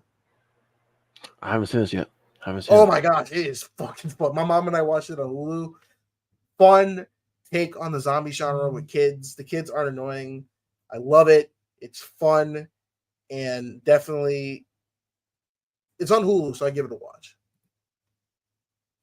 But you know what I would tell you to give it a watch? What's that? Gemini Man with Will Smith. The most generic action movie I've ever seen in my entire life. Directed by Ang Lee. I saw this in theaters, and my dad and I were like, "What are we watching?" This was the whole gimmick was two Will Smiths. We've never seen twins in theaters before. I will say, the 3D worked because I saw this in like a 3D Dolby experience, Max. So you can get that extra because I think that included the high frame rate at the I think it was the 60 frames per second. Which Mac, let me tell you, my eyes were like, dude, what the are we on acid right now? What are you doing? It's Ang Lee doing Ang Lee things. It took a minute for my eyes to adjust. I think my eyes are still adjusting back, but I had a fun time. I did. It was good. I had a fun time with it. I just don't. And it's weird because I have the 4K and I've watched the 4K and it still is that high frame rate thing. But man, that movie's boring as hell, Mac. The only thing that excites me is that Mary Elizabeth Winstead's in it. That's a bonus. But it's so boring. It's besides the Will Smiths there's nothing to this movie, and I'm like, damn, Ang Lee, what the fuck happened? Yeah, I don't know. And it like it did it was it just you, Mac? Or not? It ended too neatly. Yeah, it ended way too cleanly. It was like, Yeah. brought the movie along, and now he's gonna. My head canon is that younger Will Smith would later become the Will Smith now. So Yeah, they sent him to Bel Air. that's the thing. This was the prequel of Fresh Prince of Bel Air. Like, holy shit, Will got some bodies on him. But yeah, I think the whole gimmick of just that, and then it was very jarring to watch this shit in 60 frames per second. Like, I did feel like I was gonna vomit.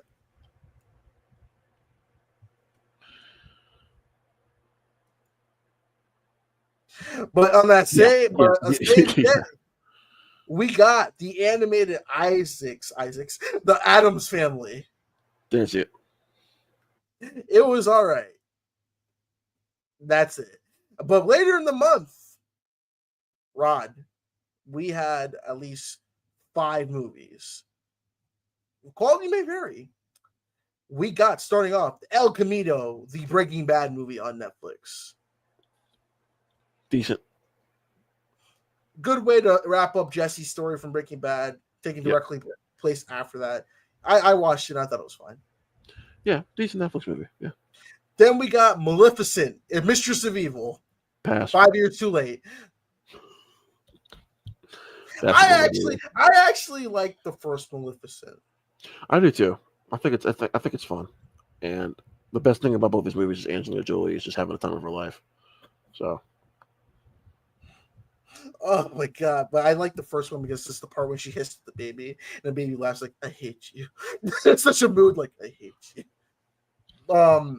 Then we got a disappointment of a sequel, Zombieland Double Tap, which was 10 years too late. Zoe Deutsch. That's it. Zoe Deutsch is the best thing about this movie. Literally. But then we got 2 good ones back to back. We got Jojo Rabbit.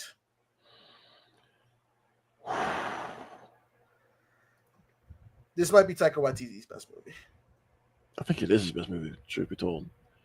From the performances, to the production design, to the emotional impact, to the shocking shoe scene, to Mac. I mean, we end this note with 2 characters dancing, and it could not have made me more happy. I mean, Sam Rockwell, Mac. I mean, Jojo Rabbit, Mac. I almost called you Map. Mac is a national treasure. The chemistry between Scarlett Johansson and the main kid was amazing. Griffin Davis. And, yeah.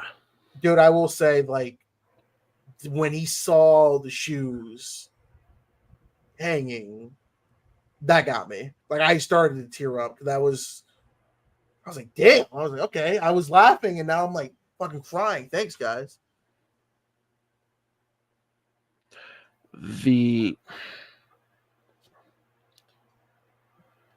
And a lot of us do with Scarlett Johansson because Scarlett Johansson is just, she was on one that year, Mac. I mean, she was just on one. But what she brought to that role in a limited capacity, and yet when we find out what happens to her character, it is just so heartbreaking. Mm-hmm. Mac, am I crazy to say this is like top 5 performance of hers? No, I think this is like one of the best performances she's put on. Yeah. Because this film does a good job of balancing the serious moments, because you think about it, it's like, holy shit, this is like Nazi Germany during World War II. And like, but with good comedic value. I think Taika as Funny Mustache Man was good because it showed JoJo's like devotion to him, like the idea of having him as an imaginary friend. And then as you kind of see it, the war progress and his ideology change, you see how Taika's character changes as well too. Like the last one you see, he shot in the head because of what happened, because what JoJo learned about what happened. And then I never thought I'd see "fuck off Hitler" and just kicks him out the fucking window. Like, what the fuck am I watching? I love it.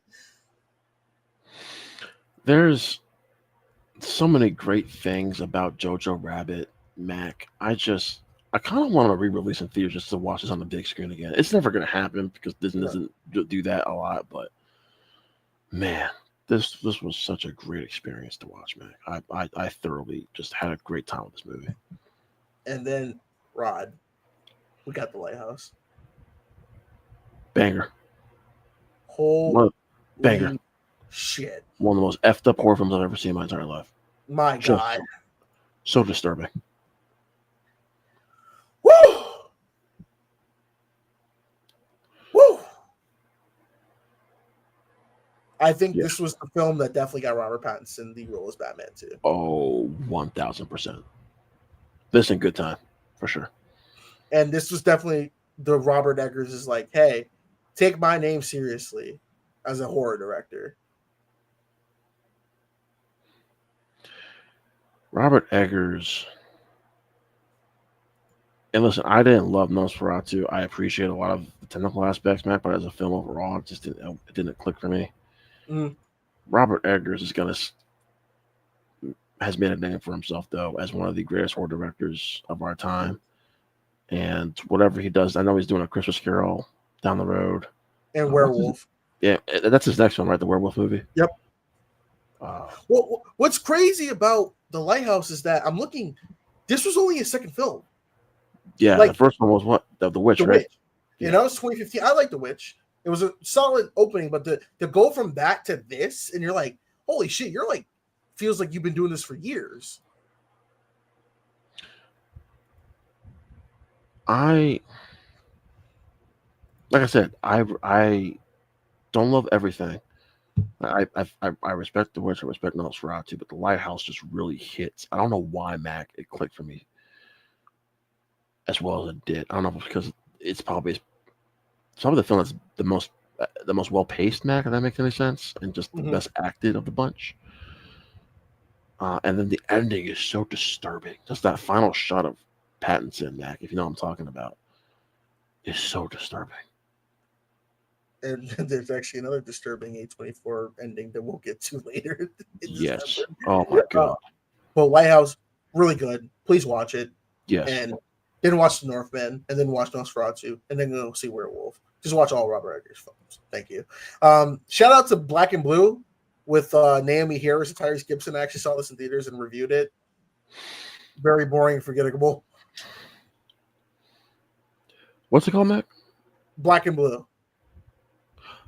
Oh, that Tyrese Gibson movie with Where Naomi Harris was a cop, and she saw like a cop, these dirty cops, Frank Grillo, kill a criminal, but she had the body camera. Yeah, this film.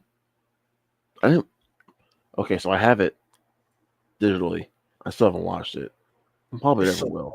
It's so. But my mom watched it and she was like, "You can skip it." And I was like, "Okay, well, I paid $20." It's so just boring.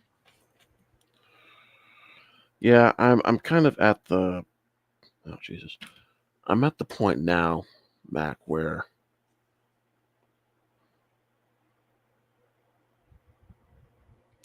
the films like that, because it was coming out at a time where, so Yeah. it just I didn't see it in the movie, and plus we got a better movie featuring this kind of stuff a month later with Queen and Slim. So, oh, you didn't like Queen and Slim? We'll get to that. Okay. I got 2 more movies in September or October. We got Countdown. Didn't see it. I heard it was shit, so I didn't see it. It is bad. It is a rejected Final Destination movie. That's all I'll say. And then we got The Gallows, Act 2. Didn't see this either. Yeah, the first Gallows was shit too. But let's move on to November. Let's do it. I'm excited. All right. So November, we are in definitely the Oscar season, but we ain't starting off with this Oscar film, Terminator: Dark Fate. Man, what? Go ahead. I was gonna say this is the best Terminator film since T2, in my opinion. So that's not saying a whole lot. Yeah, no, I'm about to say I had to think about it. I was like, I kind of like T3 because it's so dumb. That's like a soft spot. It's dumb, but I got more emotion from this movie. And this was the hype up movie of like, oh, Arnie's back, Linda Hamilton's back. And Linda was great. No, she was. She didn't miss a beat. Yeah, she didn't miss a beat. Army was great. I don't know, for whatever reason, Matt, this movie clicked with it for me. Just on the action standpoint, emotionally, I had a good time with it. Was it just the rehashing of like having to save someone for the future again? I think it had more to do with the fact that Genesis and Salvation were so dog crap awful that I just had a great time with this one. So Genesis or Salvation, which one would you rather watch again? Salvation. Really? At least with Salvation, I can get Christian Bale being just angry for 2 hours. So Kick your fucking ass. that behind the scenes stuff, man, is so funny. You gotta remember when Tom Cruise happened with the COVID thing, everyone was like, remember Christian Bale was like, well, Christian Bale was just like, it sounds like they were like, I feel like they were both fucking up that day. It was just like, Well, kick your fucking ass. Tom Cruise had more of a reason to yell than Christian Bale did. So I'll give Tom Cruise a pass. Tom Cruise just went about doing it the wrong way. So that's all I'll say about that. But that audio is the best thing about fucking. That was so freaking funny. But later in the month, we got The Irishman, Martin Scorsese's film with De Niro on Netflix with Pacino, and Pesci coming back as well too. Now this one was very controversial, especially for Scorsese fan, because people say that this was very boring.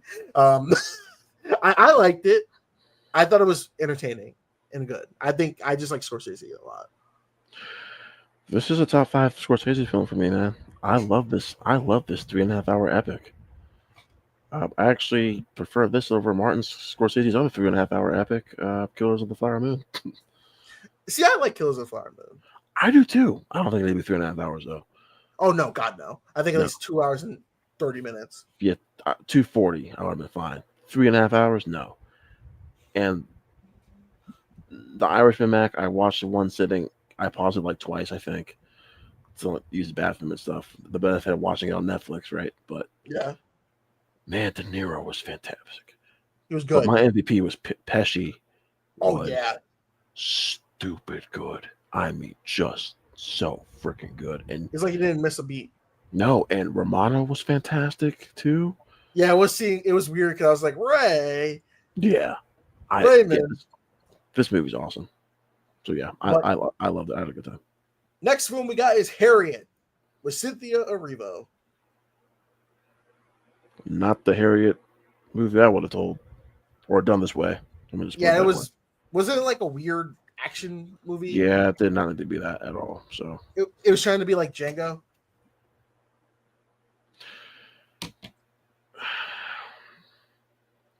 Yeah. Yeah. Yeah. I know she got mad because she didn't get nominated. She got nominated for, or like, we weren't supporting her being nominated for an Academy Award. That's where my beef with Cynthia Erivo started with this. No comment. No comment. Just. But hey, a few weeks later, we got Marriage Story, a film that made me fucking cry because it got a little too real. Film was too real, man. That film was too real. Oh, godly. Thank you for reminding me of my childhood. I love this movie, man, and I will never watch it again. This is probably my favorite Scarlett Johansson performance. Easily my favorite Adam Driver performance. But like you said, it just feels too real. But I just can't watch it again because I'll get uncomfortable. Then we have Marriage Story, Dr. Sleep, Mike Flanagan's latest movie, and it was the sequel to The Shining.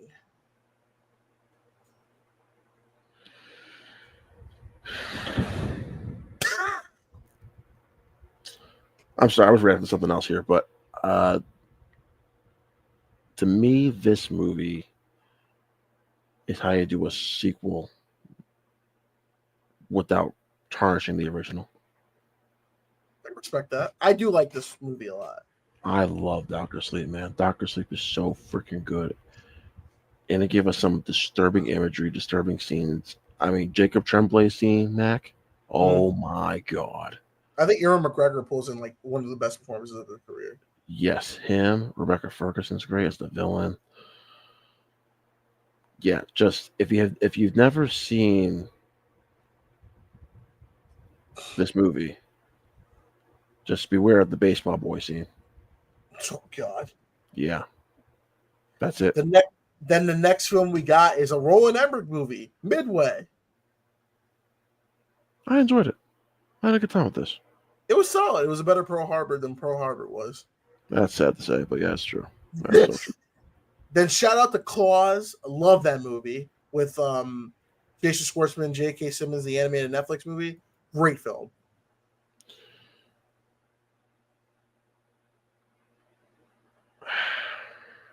Wait, I'm trying to think.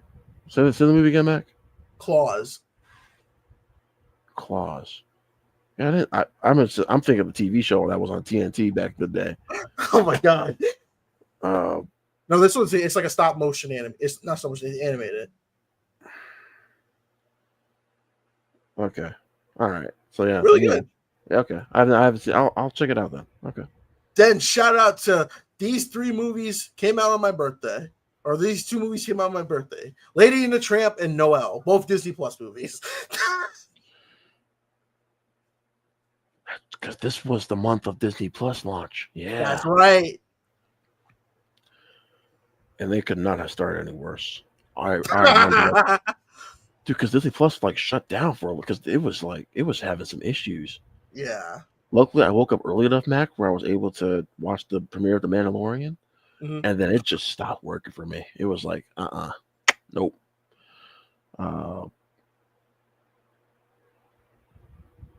I didn't see Noelle. Lady the Tramp is no. Yeah, I haven't seen Lady the Tramp either. So yeah, I can't say anything. Nothing of note. Let's move on to the real film. Ford v Ferrari came out 3 days later. Thank God. What a fantastic movie. To be honest, trailers did not help this movie for me at all because I thought this movie was going to not be good. Trailers didn't help it.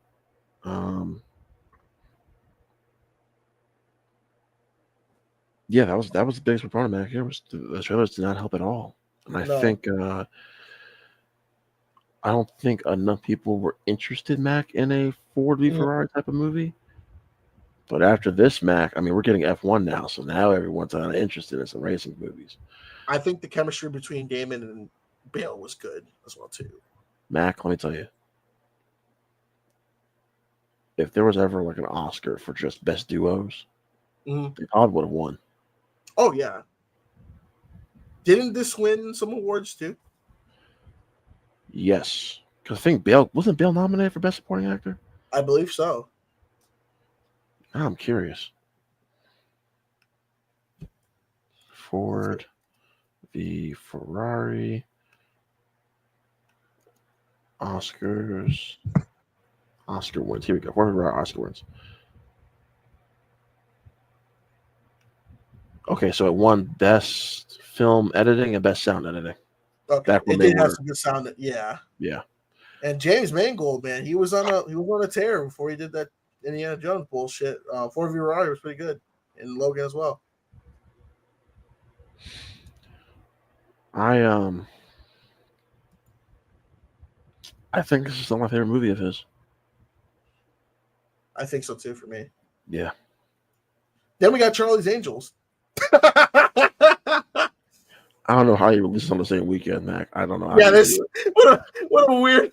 It's like, hey kid, hey, you want to see Ford v Ferrari or Charlie's Angels? Like, this was such a disaster of a movie. Kirsten Stewart, please just don't do blockbusters ever again. Just well, don't. she went to the indie scene and did better, and then Naomi Scott recovered with Smile too. You know, Naomi Scott just needs the right script, and she'll thrive. Kirsten Stewart, like you said, she has that Natalie Portman, Dakota Johnson type of. I gotta be in some smaller indie stuff, and I'll thrive. Who was the other girl in this movie? Wait a minute. Ella Balinska. Oh, poor girl. Oh my God! You know what she did next after this? Oh God. She was in Resident Evil, the TV series on Netflix. She was Lance Reddick's daughter. Wow. Oh, and who forget? She was in the hit 2023 game Forspoken. Next. That poor girl. Fire your fucking agent. God dang, man. That's that Amy. They all have that Amy Adams agent apparently. So I guess so. Frozen 2, 10 days later. box office phenomenon. Decent movie. I hate that it was a sequel. I hate that we have to talk about Frozen still.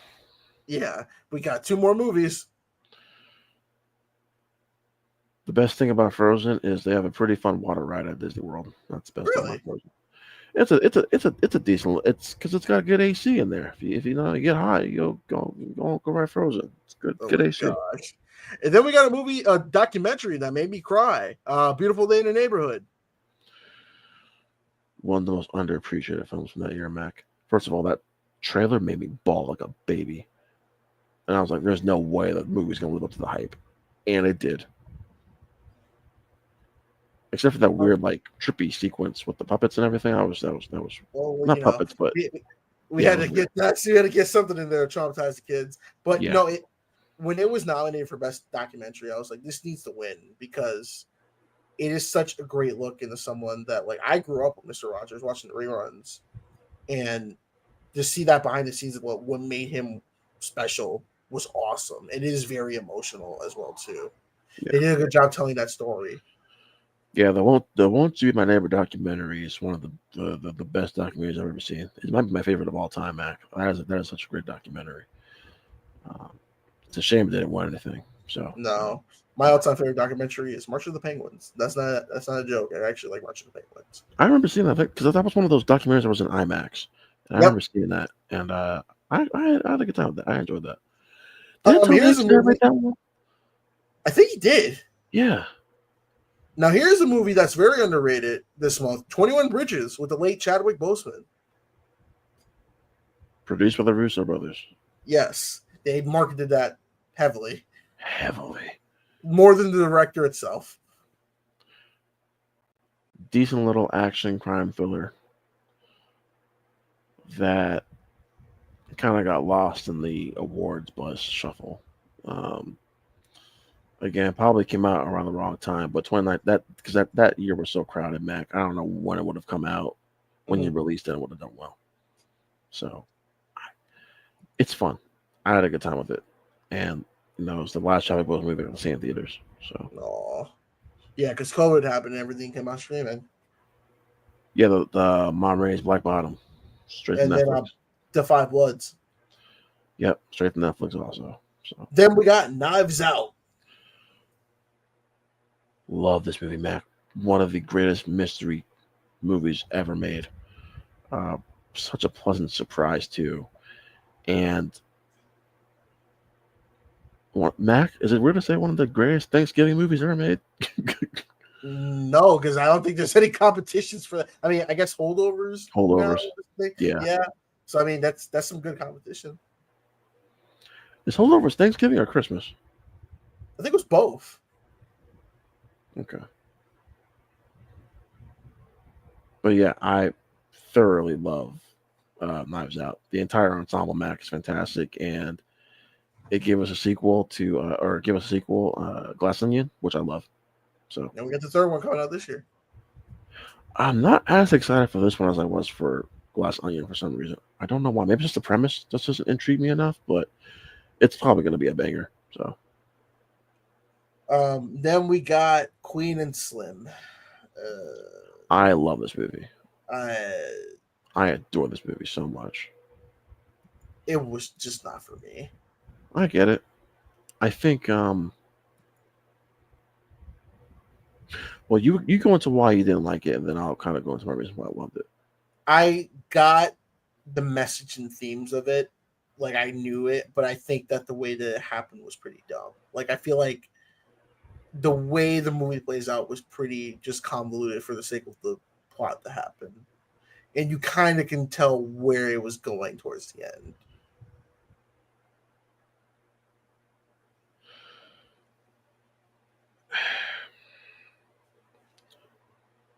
So the ending to me, I had a sneaking suspicion, Mac, that one of them was gonna die. Mhm. I didn't think both of them were, but I also didn't think they were gonna get ratted out by their own kind. No. I should.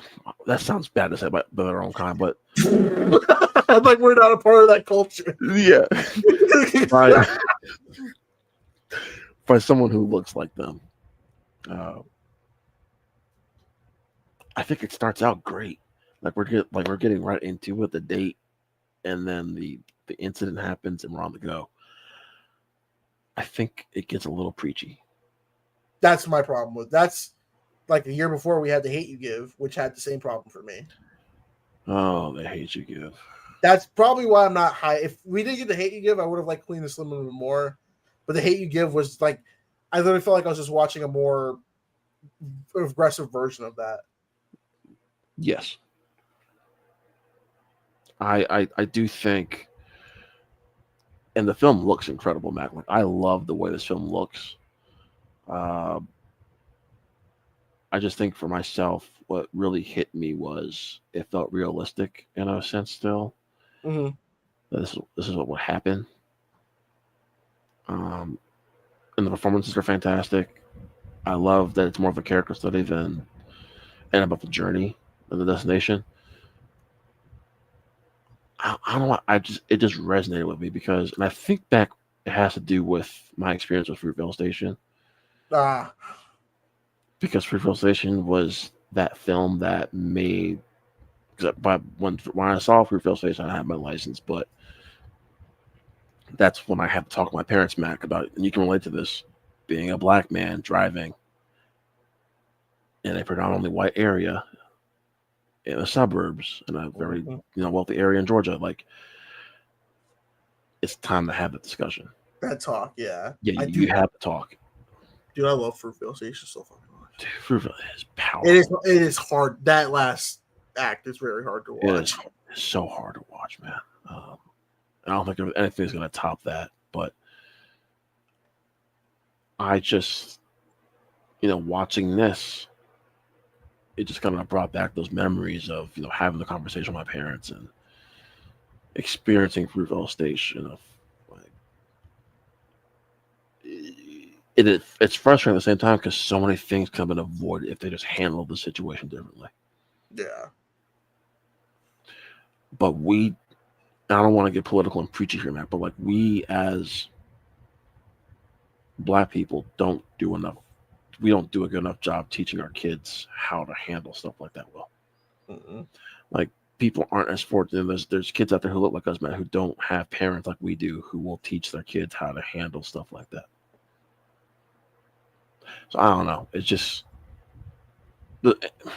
again, just talking about the movie, but it was powerful for me. But it does get preachy. And the ending, like, we never found out what happened to that cop. I hope that cop got fired, but we both know that cop probably didn't get fired. Yes, he got a paid vacation. Are you kidding me? Yeah. But that's what happened in Straw, actually. But actually, we're gonna end it with December. We made it, Rod, right on the verge of midnight. Of course. So we're starting off with an infamous movie, Playmobil. You can go ahead and just say next because I didn't see this movie. Dude, I remember this had a 0% Rotten Tomatoes for a bit. Are you serious? Daniel Radcliffe was in this movie. Hold on, I'm looking this up. And Anya Taylor-Joy, Megan Trainor. Like, this was obviously like, Playmobiles are a toy, but this was obviously like a Lego movie, like rip-off movie. It's got an 18%. Oh, no, it went up by 18 in the last couple of years. But it debuted It's got with a 62% audience score. It was just weird. I'm like, why is Anya Taylor-Joy in this movie? Oh my god, there's Jim Gaffigan. Yes. Like, this movie existed and then just disappeared immediately. Kenan Thompson, Megan Trainor. Yep. You have so many. Wow. It's weird. Like, I feel like this came out, and it does the Lego movie thing of like having the live action portion and they go straight into the thing. The fact that this movie even got made is surprising to me. But let's move on to Jumanji, the next level. 2 years after the first Jumanji sequel reboot got made, after we had Zathura, which was the true sequel to Jumanji, we have the next level, which was all right. This was fine. I just think it's too much of the same. And then the ending is kind of like, we went through all this just for you to stay, and it just felt weird to me. I think my favorite thing about this match is just seeing the cast have fun, kind of playing different, playing roles they probably wouldn't play in other movies. Jack Black continues to be a standout. The Rock is great. Karen Gillan's great. I think my standout here was DeVito and Glover. Yeah, Glover. They were I love them. I think that was the big key point of like, oh, Danny DeVito's gonna be The Rock and Danny Glover's gonna be Kevin Hart. Yeah. Like, I feel like that was like definitely more interesting. But I think we're getting a third movie. I heard Jack Black's not coming back for it. Really? Yeah, I heard he was kind of video gamed out after Minecraft. So, if that's true, that's just what I've read. So, we'll see. I don't. Well, money talks. Yes, money talks, and after Minecraft, Jack Black can basically ask for anything he wants. So, then we got Richard Jewell. Good movie. Phenomenal. Yeah, really good movie. Paul Walter Hauser. He's a wrestler now. Don't start any of that. Just. It was a great movie. I do like it. This was definitely Tarantino needed to pick me up because 1517 to Paris was not good. The people was not. We were doubting him if we can still do this. But no, he did The Mule the year before, right? I love The Mule. The Mule was great. Pretty good. So there was 2 straight good films again. And we had Cry Macho. We don't talk about that, but at least you had Juror number 2. Yeah, I still haven't seen Juror number 2 either. So I got some stuff to catch up on. Pretty good. Then we have a movie that I got yelled at for not liking, and that's Black Christmas. Why would you? Because this was a feminist movie, and I did not support the message of it because I said all I said was I like the original in 1974 Black Christmas. I think it's a very good social messages with a good slasher. Apparently, no, that's sexist because I can't. This is a feminist movie.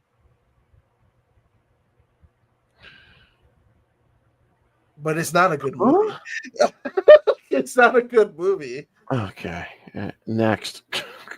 The 2006 one was better than this. The Black Christmas? Yes.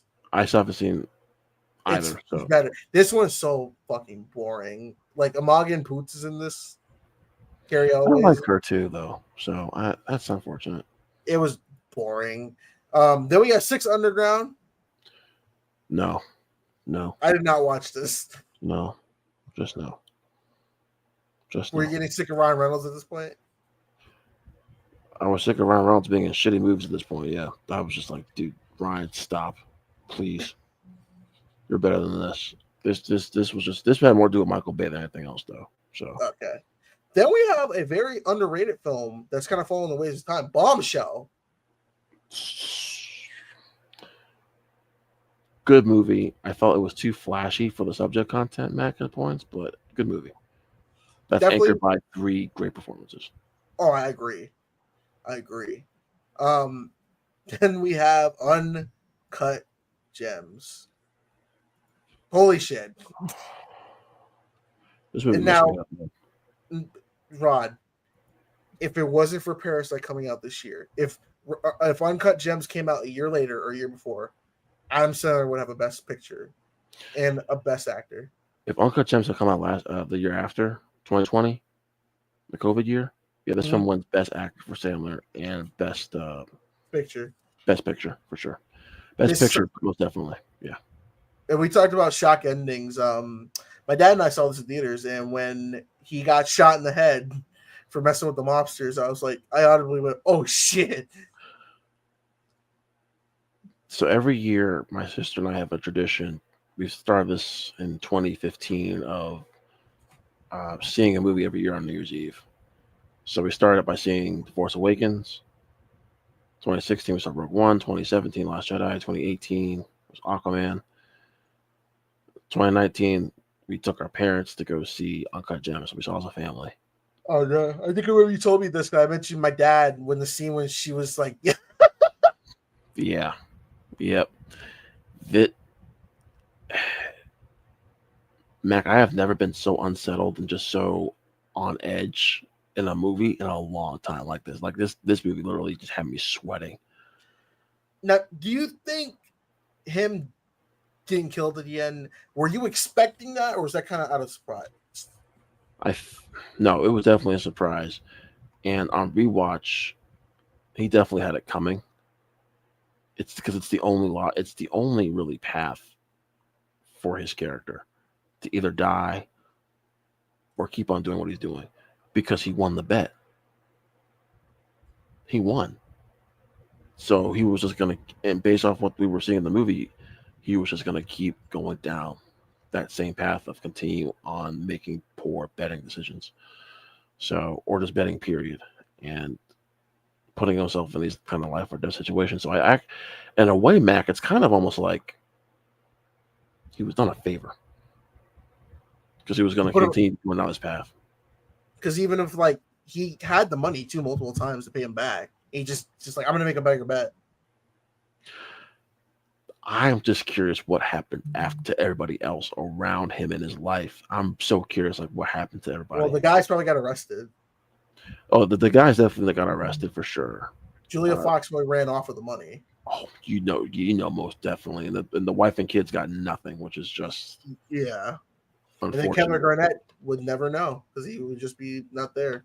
He's an NBA player, so he's fine. He was good. He was good. Great movie though. Oh, such a great movie. Then we have somehow Palpatine returns. We have what, as of this live stream, the last theatrically released Star Wars movie.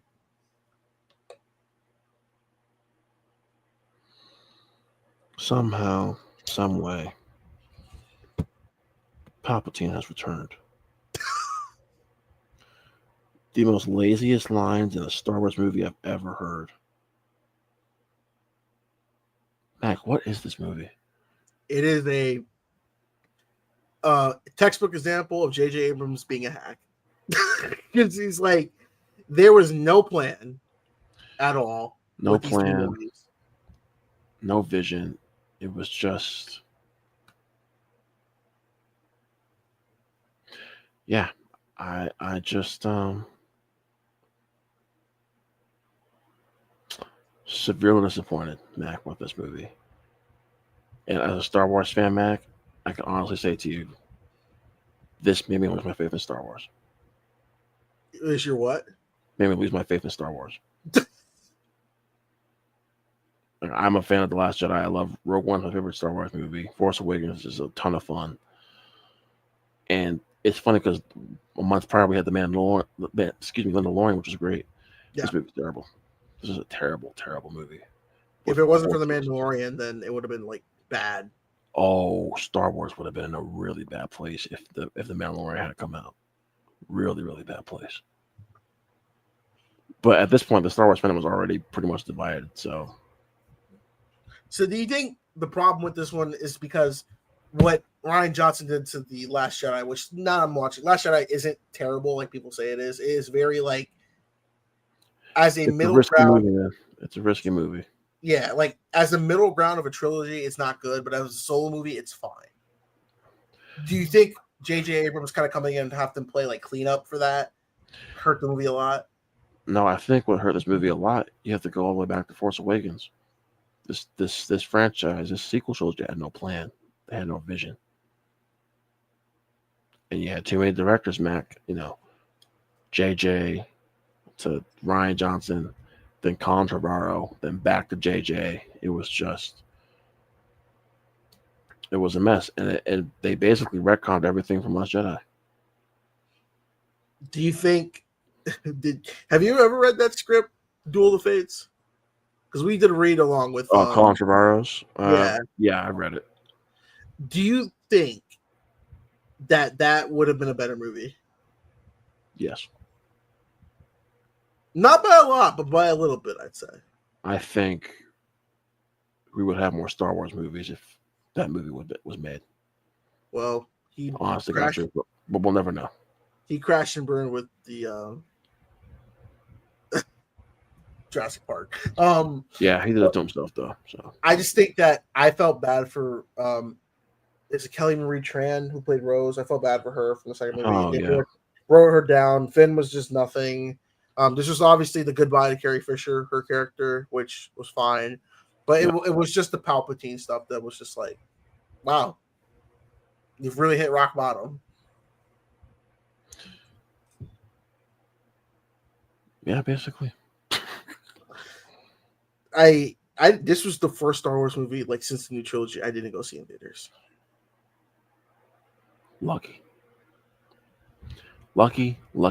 bastard. You saw it in theaters, didn't you? I saw it opening night. Yes, sir, I did. You poor bastard. I know. Yeah. But you know, it's okay because my friend and I, we went to Chipotle afterwards and we just ate our feelings away. So it was fine.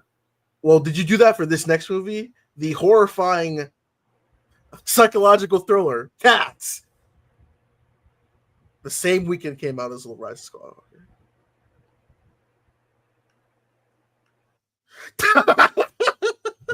Ron is gone. He does not want to talk about Cats. Cats is it's a fucking horrifying movie. It is one of the most This was the only film that had a patch. They had to re-release the updated graphic card for Cats. I've never heard that before of a film getting a pretty much a DLC to help fix the effects. Like, okay, I'm a Broadway kid. Cats isn't that much acclaimed in the theater world.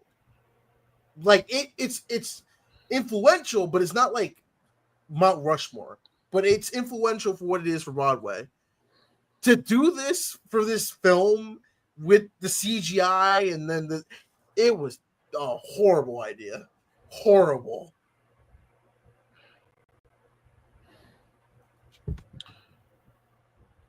Pass. You don't want to talk about it? I don't want to talk about it. Did you see it? Pass. Yeah, Cats is just a disaster. Pass.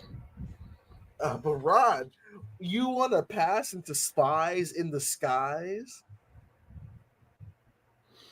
Mac, I will come up there and just punch you in the face. All right, let's get something good. How about 1917? Huh? 1917. I don't know why. I thought you said Nike 17. I was like, what the hell is Nike 17?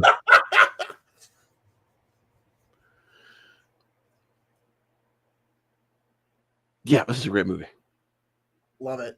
I love this movie. I'm sorry, Mac. We're going for 3.5 hours. I'm sorry. Oh, you're good. You're good. We're almost done. We got one more film to talk about after this one.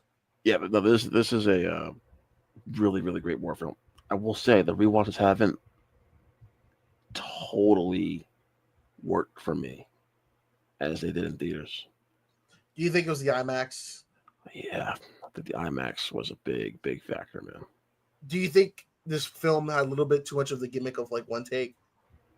Yeah, because on rewatch just hasn't really worked for me the same. Now, that being said, it's still powerful. It's still emotional. It's just I don't get that same impact watching it at home. Okay. So, Rod, we got one more movie. Is it Parasite? Well, actually, Parasite, yes. Next one is Parasite, but I don't see it on here, but it's because it's technically not a U.S. release film. But let's talk Parasite. Masterpiece. Perfect. Not a single flaw. You're actually right. It's legitimately like that was the film that brought Korean media to America.